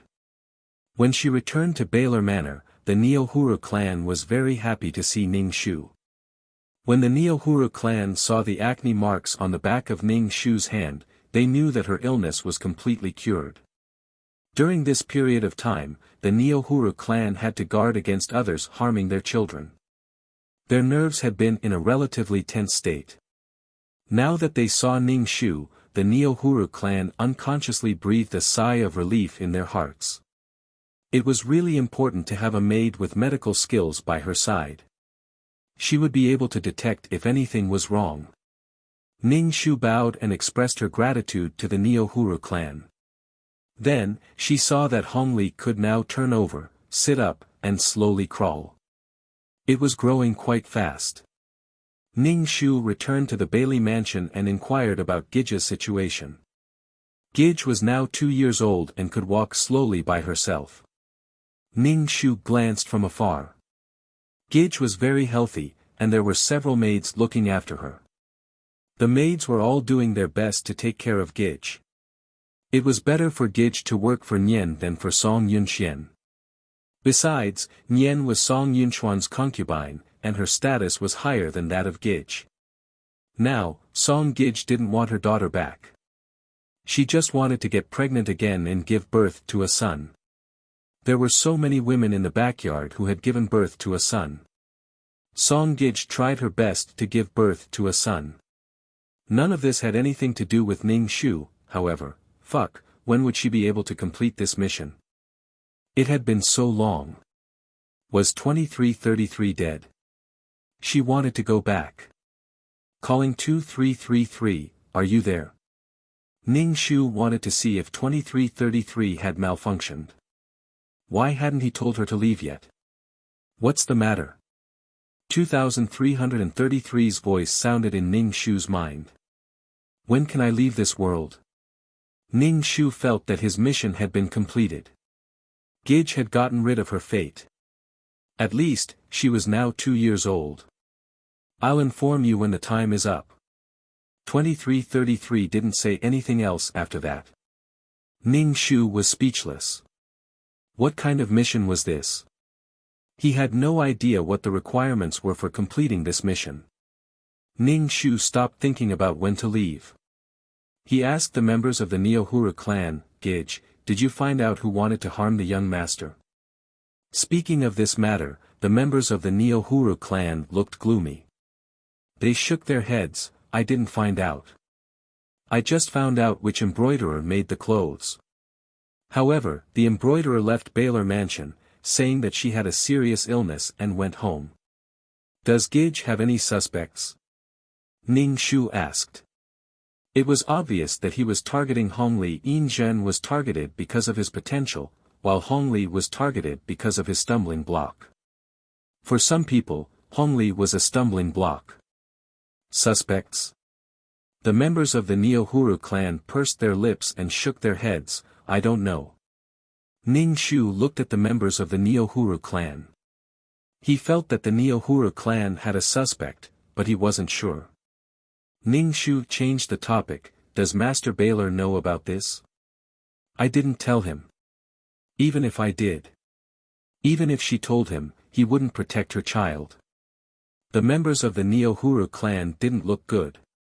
Ning Shu shook his head. "No matter what Master Baylor's attitude is, it's always good to let him know about this." The matters of the harem were not only sneaky and concealed. Sometimes, it was more effective to do it openly. No matter what, Zhen was the master of this mansion.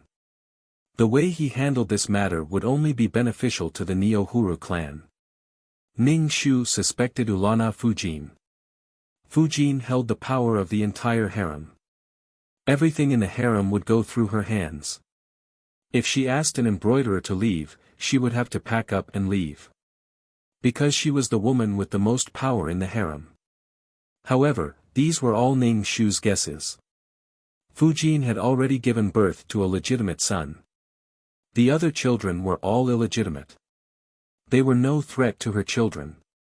Why did she want to deal with the children of the Neohura clan?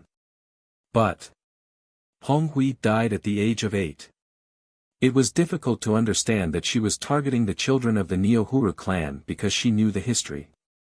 There were transmigrators and reborn people in the harem. Then, Fujin might have been reborn. Look at what kind of people were in Zhen's harem. Transmigration and rebirth were all for the sake of capturing this man, Zhen, and using him to reach the peak of power. In order to verify whether Fujin had transmigrated, Ning Shu asked about Ulana La's harem without leaving a trace. Ulana La had hired a female doctor from the palace to help take care of the child. There were 3 wet nurses to ensure that there was enough milk. From Ulana La's attitude, it could be seen that she cared about her child very much. Perhaps she had been reborn, but it had nothing to do with a little girl like her. As for Ulana La's conflict with the Neohura clan, Ning Shu naturally chose to stand on the side of the Neohura clan. Back then, Song Gij had thrown her out like a pot, and the Neohura clan had taken over. If the Neohura clan hadn't accepted her at that time, Ning Shu didn't know what the situation would be like now. At that time, Ulana La had knocked on the mountain to scare the tiger, and she had been the mountain that had suffered. No matter what, her fate and that of the Neohura clan were tied together. Whether it was the Neohura clan, the reborn Ulana La, or the little Neohura clan that had transmigrated to the present, who could win the battle? She had forgotten that there was Zhen who was sandwiched among these women. For Zhen to be able to obtain the admiration of so many strange women, his life was not in vain. Ning Shu didn't tell the Neohura clan about her guess. There were some things that she could say, but there were some things that a servant like her could say. Ning Shu's current task was still to take care of the child. She really didn't want to be a confinement nanny anymore. She had taken care of one child after another, from childhood to school age. Next time, she didn't want an adult son to appear.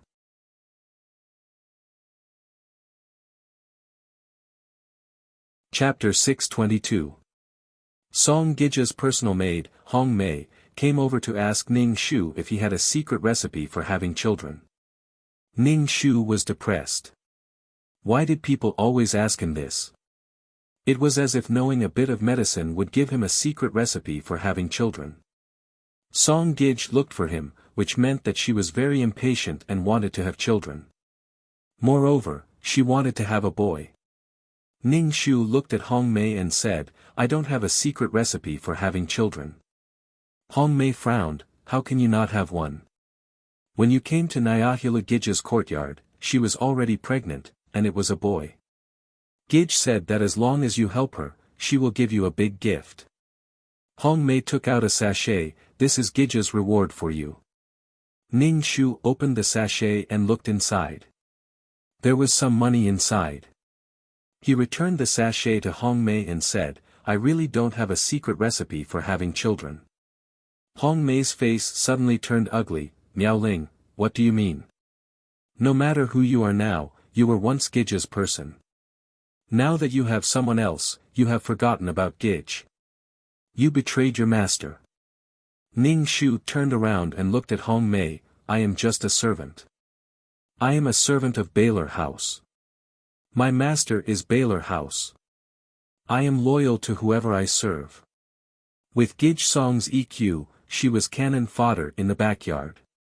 It was easy for her to offend people. Ning Shu turned around and walked away, no longer paying attention to Hong Mei. Hong Mei angrily stomped her feet and went back to report to Gij Song. "Ding, the trial mission has been completed after 3 years and 6 months. You have left the mission world." 2333's voice sounded in Ning Shu's head. Ning Shu never thought 2333's voice could be so beautiful. Ning Shu's head buzzed. When he opened his eyes again, he was back in the system space. Ning Shu looked at the furniture in the system space. The sofa, the bookshelf, the tea table, she couldn't help but cheer. She jumped onto the sofa and bounced around. She was finally back. Her trial mission was completed. After a while, Ning Shu calmed himself down and asked 2333, "You said there would be a reward for completing the quest. What is it?" It was a mission that could make high-ranking mission takers risk their lives to enter. "There will definitely be rewards. Why are you in such a hurry?" 2333 said disdainfully, "What's there to be excited about?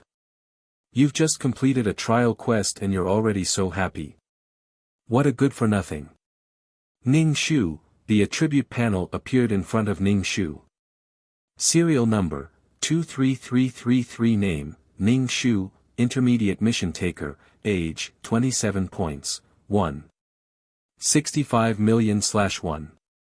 5 million Soul Value, 300 HP, 71 Wisdom, 200 Charm, 4 Luck, 54 Spiritual Power, 120 Faith, 44 Combat Power, 122 Aptitude, 49 Merit, 26 Skills, 5th Ring Shooting Technique, Trash Fighting Technique, Entry to Unique Martial Arts, Elementary Poison Technique, Elementary Business Management Knowledge, Elementary Code Programming, Elementary Lawyer Skills.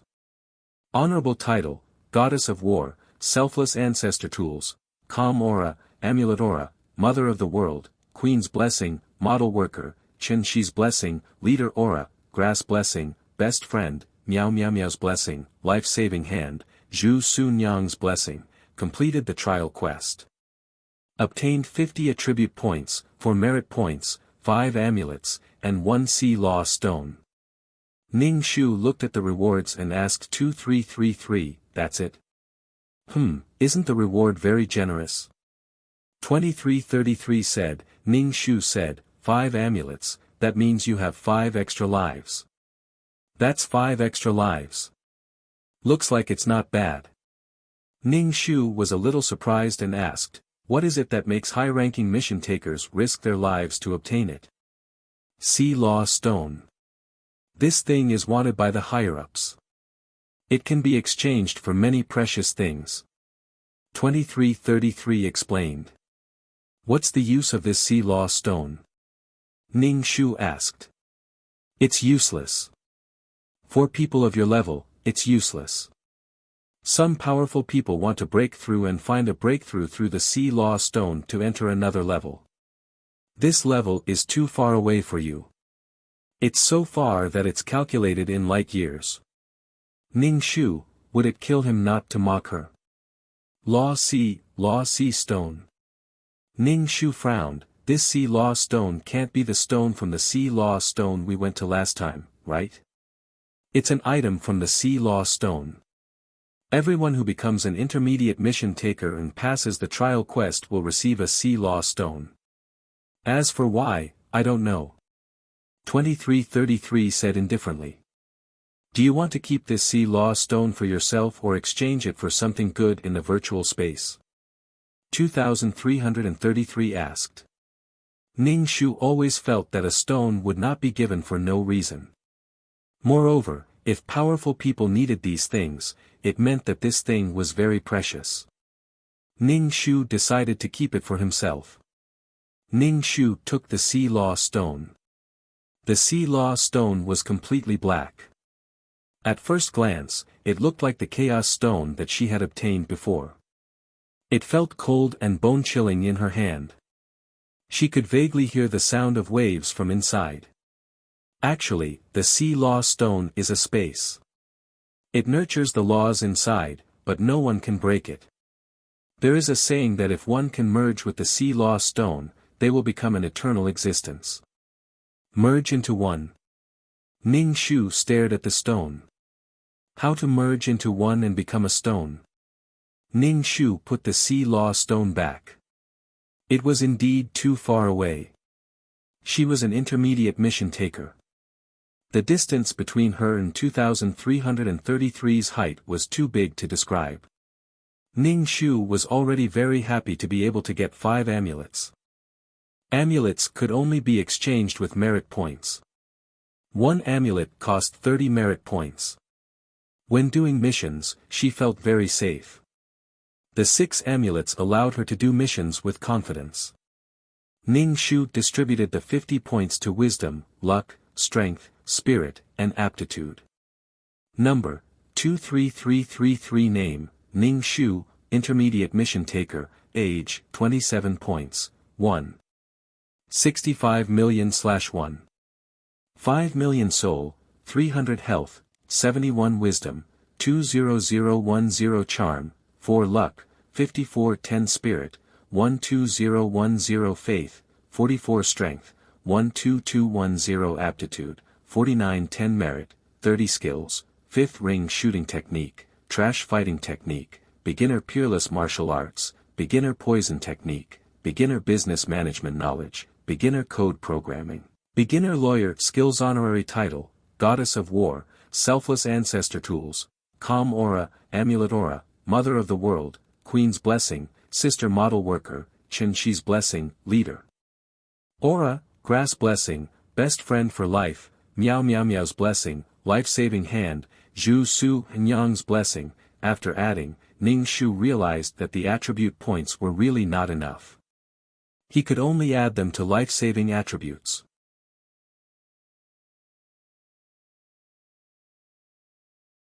Chapter 623. Since it's a trial mission, there should be a rating, right? How was my rating this time? Ning Shu asked 2333. 2333 said, this mission is not bad, it's excellent. You got an excellent rating. What is the rating based on? Ning Shu asked with some surprise. He didn't expect to get an excellent rating. 2333 said, everything you do in the mission will be included in the scope of the assessment. Will, reaction, and the bottom line of a person. Your actions will add or subtract points for the assessment. Oh, I see. Ning Shu asked again, what's the use of this rating? Maybe it's useful, maybe it's not. The final result is a string of data. Staying alive is the most important thing. Just like your beginner trial, you didn't do well in all aspects, but you survived until now. 2333 Ning Shu said, now, our journey is the sea of stars. Ning Shu listened to 2333's impassioned words, his face expressionless, his heart unmoved. Boring. 2333 snorted. Then why did the mission suddenly end? Was it because the mission was completed? Ning Shu asked again. 2333 explained, because the mission gave you so much time. You completed the mission, but before the time is up, you can't leave the mission world. Even if you didn't complete the mission, you still have to leave the mission world. So this was what the silver-haired man meant. Staying alive was the most important thing. Ning Shu felt a little tired, so he lay on the bed and slept. No matter what, he had to sleep first. The trial mission was finally over. The process was a little complicated, but it was finally over. Ning Shu woke up after a nap, twisted his body, and relaxed a lot. Then, he prepared to go to the virtual space and eat a big meal. No matter how much he ate, he wouldn't get fat, and no matter how much he ate, he wouldn't feel bloated. It couldn't be better. Ning Shu sat in the restaurant, eating while listening to the conversations of the people in the restaurant. It was good to listen to gossip. But it wasn't anything important. After leaving the restaurant, Ning Shu strolled around for a while, looking at all kinds of items. Of course, he just looked and didn't buy anything. It was just that they were too expensive. Some real items were too expensive, and Ning Shu found that points were not that valuable. Many items could only be exchanged with faith, power and merit. It just so happened that merit and power of faith were the most difficult things to obtain. Unlike points, every mission would reward him with points. Back in the system space, Ning Shu asked, "How many points do I need to level up to an advanced mission taker?" 20 million. Ning Shu was speechless. He really wanted to slap himself in the face. Why did he ask such a stupid question? Just hearing about 20 million points was enough to shock him. Why are there so many points? This time, he only needed 3 million points to become an intermediate mission enforcer. Why did he need so many points to become an advanced mission enforcer? From 3 million to 20 million, how many times did he need? 6 times. It was better not to know. So many points. When will I be able to earn enough? Ning Shu felt a little hopeless. Who knows? Ning Shu was speechless. What was this called? Forget it. I'll take it one step at a time. 20 million it is. Ning Shu sat cross-legged on the sofa, cultivating. He silently recited the formula of the ultimate martial arts. When he was done, he took out a book from the bookshelf and slowly flipped through it. Suddenly, he thought of something and looked up from the book. He asked 2333, "You know that I met someone during the mission. Do you know his name? What is his identity? How could he be qualified to kill a mission enforcer? Why are you asking this? I don't know who he is. I don't know anyone from the upper management." 2333 said lightly. Why are you asking about his identity? He killed a mission enforcer so casually. If I know who he is, next time I see him, I will hide far away. Even now, when he thought of being pointed at by a black gun barrel, even in his soul form, he felt his hair stand on end. It couldn't be more terrifying. Oh, then just hide far away. 2333 said casually. This was a matter of life and death. Couldn't they be a little more serious? As long as you don't do anything that crosses the line, who would want to kill an ant like you? You think too much. 2333 said disdainfully. To a truly powerful person, you are just an ant. Who would care about an ant beside their feet? Ning Shu. I hate talking to 2333. Ning Shu shut his mouth and continued reading. He couldn't chat with 2333 anyway. The system space was completely silent. Only the sound of Ning Shu flipping through the pages could be heard. After some time, Ning Shu finished reading the book and slowly placed it back on the bookshelf. After watering the potted plants, he went for a run and exchanged for fasting pills, water, medicine, fake death medicine, and some daily necessities from the system space. Alright, let's enter the quest. Ning Shu said to 2333. After that, he closed his eyes and waited for 2333 to teleport him. However, there was no movement for a long time, and he didn't feel the dizziness of teleportation. What's going on? Ning Shu opened his eyes and saw a woman standing not far from him. She was staring at him blankly. Ning Shu looked left and right. This was the system space. How did this person get in? Are you the one who helped me? The woman asked. She was wearing a hospital gown, which made her look very thin and weak. This woman's complexion was pale, but her lips were blue. Her face was very small, just like the legendary palm-sized face. Her facial features were exquisite. If a person's face was really so small, with a sickly complexion, it would make people feel uncomfortable and not feel that she was very beautiful. What are you doing? The client is asking you a question. You can meet the client before you become an intermediate quest taker. Did you forget? 2333 asked when he saw Ning Shu's blank face. Ning Shu reacted and quickly said, I am. What's your wish? My name is Ni Jing. I want that bastard to die a horrible death. Ni Jing looked at Ning Shu and said lightly, that's my wish. Ning Shu thought for a moment, you're married? Yes, I'm an incomplete woman. Ni Jing's eyes were filled with tears. In the end, he told me that he fell in love with someone else. There's no right or wrong in love. There's only love and no love. Ning Shu was speechless. When it came to relationships, it was so troublesome. Other than that, do you have any other wishes? Ning Shu asked Ni Jing. Ni Jing shook her head, I only have one wish. I want them to die a horrible death. The client has to pay a price. What are you going to pay? Ning Shu asked Ni Jing. Ni Jing pursed her lips, I'm willing to give up all of my soul energy, leaving only the source of my soul to reincarnate.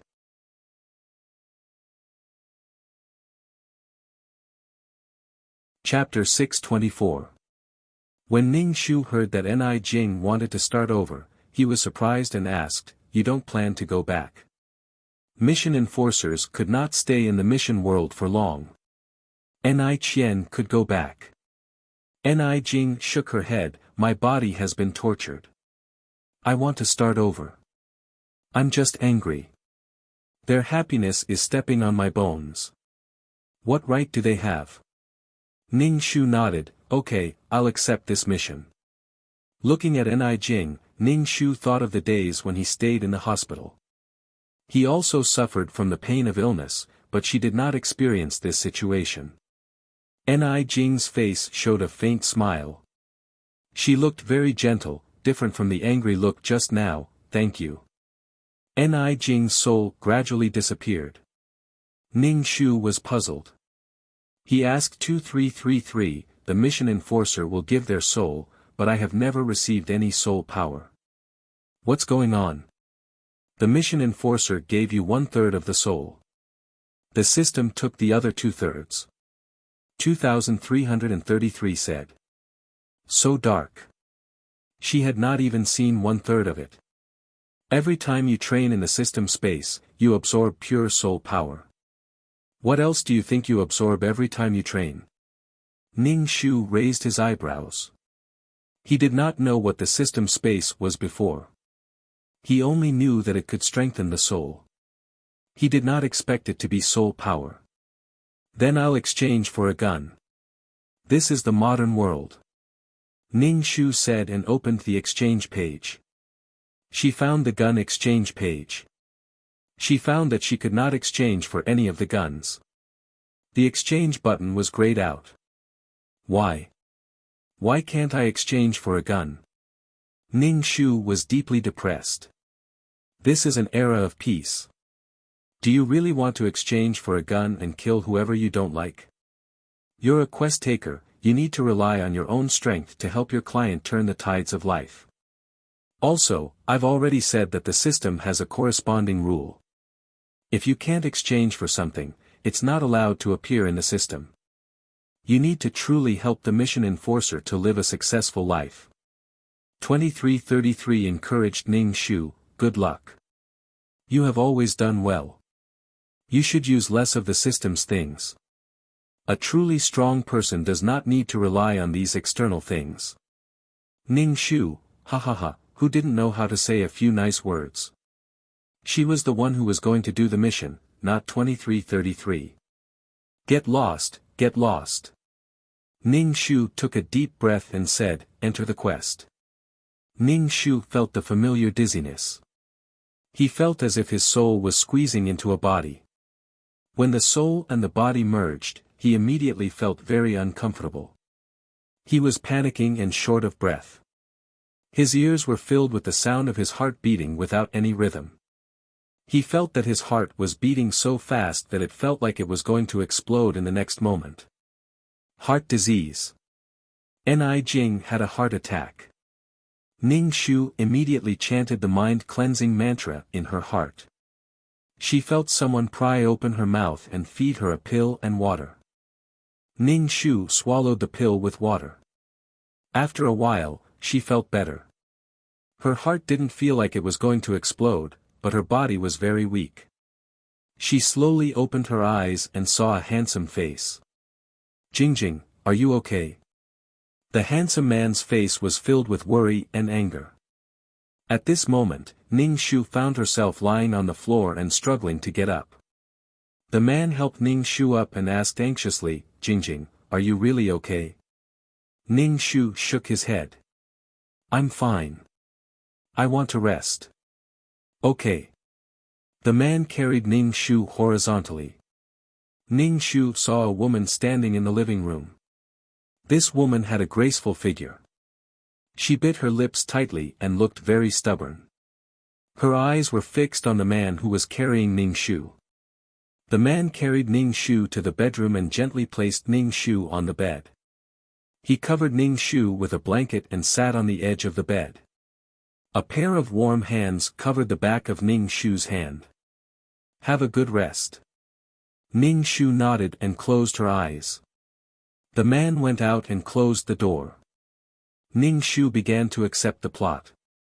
The man just now was Ni Jing's husband, Jing Shaoze. Ni Jing and Jing Shaoze had been married for almost 5 years and they had feelings for each other. Jing Shaoze was the only son of the Jing family. He married Ni Jing, who had congenital heart disease and was under a lot of pressure. However, he still married Ni Jing resolutely. However, Ni Jing's heart disease prevented her from doing strenuous exercise. Jing Shaoze didn't dare to be too vigorous in bed and used the most gentle method. Ni Jing couldn't bear children. The huge burden of pregnancy was too much for Ni Jing's body to bear. Perhaps Ni Jing's body would collapse before the child was born. However, without a child, who would take care of the Jing family's business? Ni Jing's mother-in-law came up with the idea of surrogacy. Ni Jing was a little sad, but she always felt guilty that she couldn't bear a child for Jing Shaoze. In addition, her parents-in-law were very dissatisfied with her, so she agreed. The woman in the living room just now was the surrogate that Jing Shaoze's mother found. Yishi's father's company was about to close down. Jing Shaoze's mother offered to lend money to Yishi's family on the condition that she would be a surrogate mother. For the sake of her father and family, Yishi resolutely stepped forward and signed a surrogate contract. When Jing Shaoze learned about this, he was very angry and even hated Yishi, who came to be a surrogate mother. At this time, Jing Shaoze still had feelings for Ni Jing in his heart. Jing Shaoze's mother brought Yishi home and said that it was to nurse Yishi's body. At the same time, the husband, wife, and surrogate mother lived under the same roof. The situation was too fucking weird. As they slowly got along, Jing Shaoze developed feelings for Yishi, a stubborn girl who made people's hearts ache. However, he loved his wife and was struggling in his heart. When Ni Jing found that her husband's heart was no longer with her, she began to think of ways to target Yishi and make Jing Shaoze misunderstand Yishi. However, Yi Shi was a very stubborn girl and didn't explain. Anyway, Yi Shi and Jing Shaoze were entangled in this way. In the end, Yi Shi disappeared after giving birth to a child. Jing Shaoze suddenly realized that he had fallen in love with Yi Shi. Jing Shaoze held the newborn child in his arms. His heart was in great pain and he drank every day. He completely forgot that he was the husband of another woman and was indifferent to Ni Jing. Especially when he found out what Ni Jing had done to Yi Shi in the past, he hated Ni Jing even more. "You're no longer the Ni Jing I know.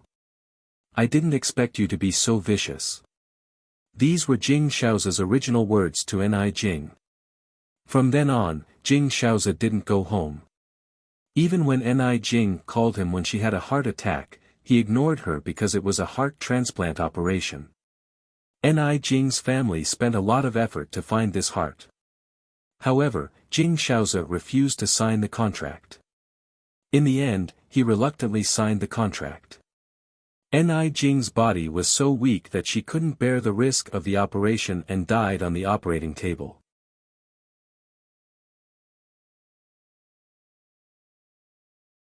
Chapter 625. Yi Shi came back 5 years later. During these 5 years, Jing Shaoze did not have any other women.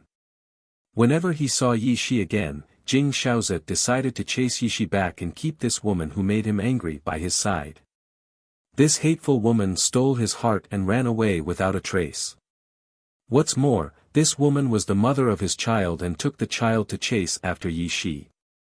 At this time, Jing Shaoze was a bachelor who had just lost his wife. Any ambitious woman wanted to climb into his bed, but Yi Shi avoided him like the plague. The hurt she had suffered 5 years ago made Yi Shi hate and fear men more than she loved them. After a period of setbacks, the two finally got together. They talked about their childhood by chance. Yi Shi said that she met a boy when she was young. The boy was kidnapped. Yi Shi saw the gangster's face, so the gangster took her away. The two children relied on each other and escaped with a little cleverness. They ran far away hand in hand. Speaking of this matter, Jing Shaoze hugged Yi Shi in his arms and sighed. Fortunately, he did not miss it. They were destined to be together.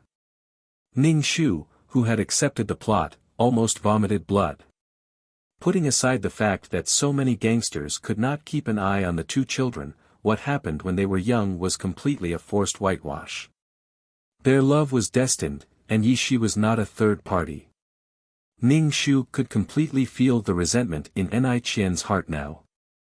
Ning Shu sat cross-legged on the bed and planned to practice peerless martial arts. His body, which would easily collapse on the ground if he held his chest, was not conducive to completing the task. However, there was little spirit energy in modern times, and this body's meridians were not complete, so the effect of cultivation was minimal.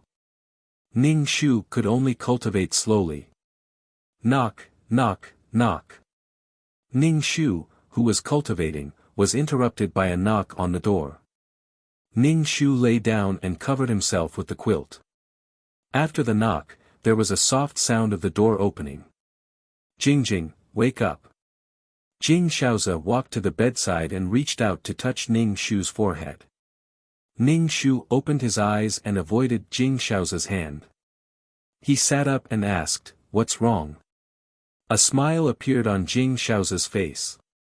Jing Shaoze was wearing a suit, which made him look tall and straight. The white cuffs of his shirt made him look elegant and noble. Jing Shaoze looked at Ning Shu with tenderness in his eyes and said, "Lazy bum, it's time to eat." Ning Shu grinned, lifted the blanket, and got out of bed. Jing Shaoze helped Ning Shu up. Ning Shu went downstairs and saw Yi Shi, who was already sitting at the dining table. Ni Jing's in-laws were also sitting at the same table. "Are you feeling better?" Jing Shaoze's mother, Ning Shu, asked. Jing Shaoze pulled out a chair for Ning Shu. Ning Shu sat down and said, "Much better. You have to pay attention to your health. It's not good to be like this all the time. The most important thing is that you suffer," Jing Shaoze's mother said. She said it as if she was willing to get this disease. This was not something she could choose. She was blaming herself for using the disease to torment everyone and pretending to have a heart attack. Ning Shu did not speak. He looked at Yi Shi, who was sitting opposite him. Yi Shi was quietly eating the dinner specially prepared by the nutritionist. Yi Shi's face was rosy and her skin was smooth. She was a very beautiful and healthy woman. She was completely different from the thin and sick Ni Jing. Noticing Ning Shu's gaze, Yi Shi and Ning Shu looked at each other and then lowered their heads. After practicing the peerless martial arts for the whole afternoon, Ning Shu was also hungry and began to eat silently. Jing Shaoze saw that Ning Shu ate a lot today and was very happy. He quickly picked up food for Ning Shu. Yi Shi glanced at Jing Shaoze and Ning Shu and lowered her head to eat her dinner. After dinner, Yi Shi helped to tidy up and quietly washed the dishes in the kitchen, trying to reduce her presence. Although Jing Shaoze was talking to Ning Shu, his eyes kept looking at the kitchen. Finally, Ning Shu said, "You ate a lot tonight. I'll get you some digestive medicine. Otherwise, you won't feel good when you sleep later." Ning Shu did not speak and watched Jing Shaoze go to the kitchen. Jing Shaoze walked into the kitchen and saw Yi Shi washing the dishes. He walked over and grabbed Yi Shi's wrist with a cold expression. Yi Shi was holding a plate in her hand. She was caught off guard by Jing Shaoze and the plate fell to the ground. Yi Shi looked at the cold Jing Shaoze with a stunned expression. She wanted to break away from Jing Shaoze's hand, but Jing Shaoze pushed Yi Shi against the wall. Yi Shi panicked and wanted to push Jing Shaoze away. Jing Shaoze said coldly, "Put away your thoughts. Don't think that I will touch you. The person I love is Jingjing. You are just a woman who came to be a surrogate mother for money." Yi Shi bit her lips tightly and did not explain anything. She silently confronted Jing Shaoze. This man was obviously gentle. Why was he so cold and ruthless to her? She did not want to be a surrogate mother. "Why don't you speak? What did you say to Jingjing during the day that made her have a heart attack?" Jing Shaoze put his hand on the wall behind Yi Shi and said, "Don't challenge my patience." Jing Shaoze's tall body almost covered Yi Shi's body. His strong breath made Yi Shi feel suffocated and even her heartbeat became abnormal. "I know you hate me, but I really didn't say anything," Yi Shi said. Jing Shaoze sneered. His expression seemed a little evil, which was completely different from how he usually acted in front of Ni Jing. Jing Shaoze was careful and gentle to Ni Qian, but he treated Yi Shi like a man conquering a woman. Jing Shaoze said that he hated Yi Shi, but he often touched her body, pulled her arm, and pressed her against the wall. He often said heart-wrenching words to mock Yi Shi.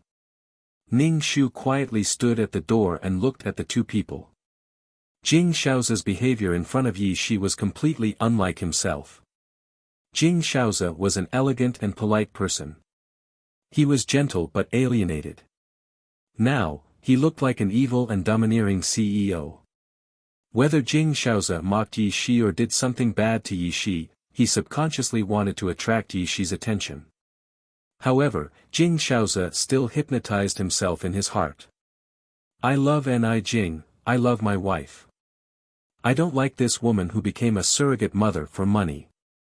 Absolutely not. This woman's existence destroyed his relationship with Ni Jing." Jing Shaoze was an indecisive person. He said that he loved his wife and flirted with Yi Shi at the same time. "Jing Shaoze, you said that I became a surrogate mother for money. I admit it." Yi Shi raised her head and looked at Jing Shaoze. "In order to save my father's company, I am willing to pay such a price, whether you like me or not. What does me being a surrogate mother have to do with you?"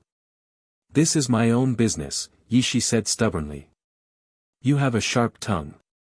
I don't want my child to crawl out of a woman like you," Jing Shaoze said sarcastically. "You're tuning into the Han Li's Wuxia Adventures YouTube channel. We're so grateful for your support and don't forget to subscribe to join us on this incredible journey through captivating stories.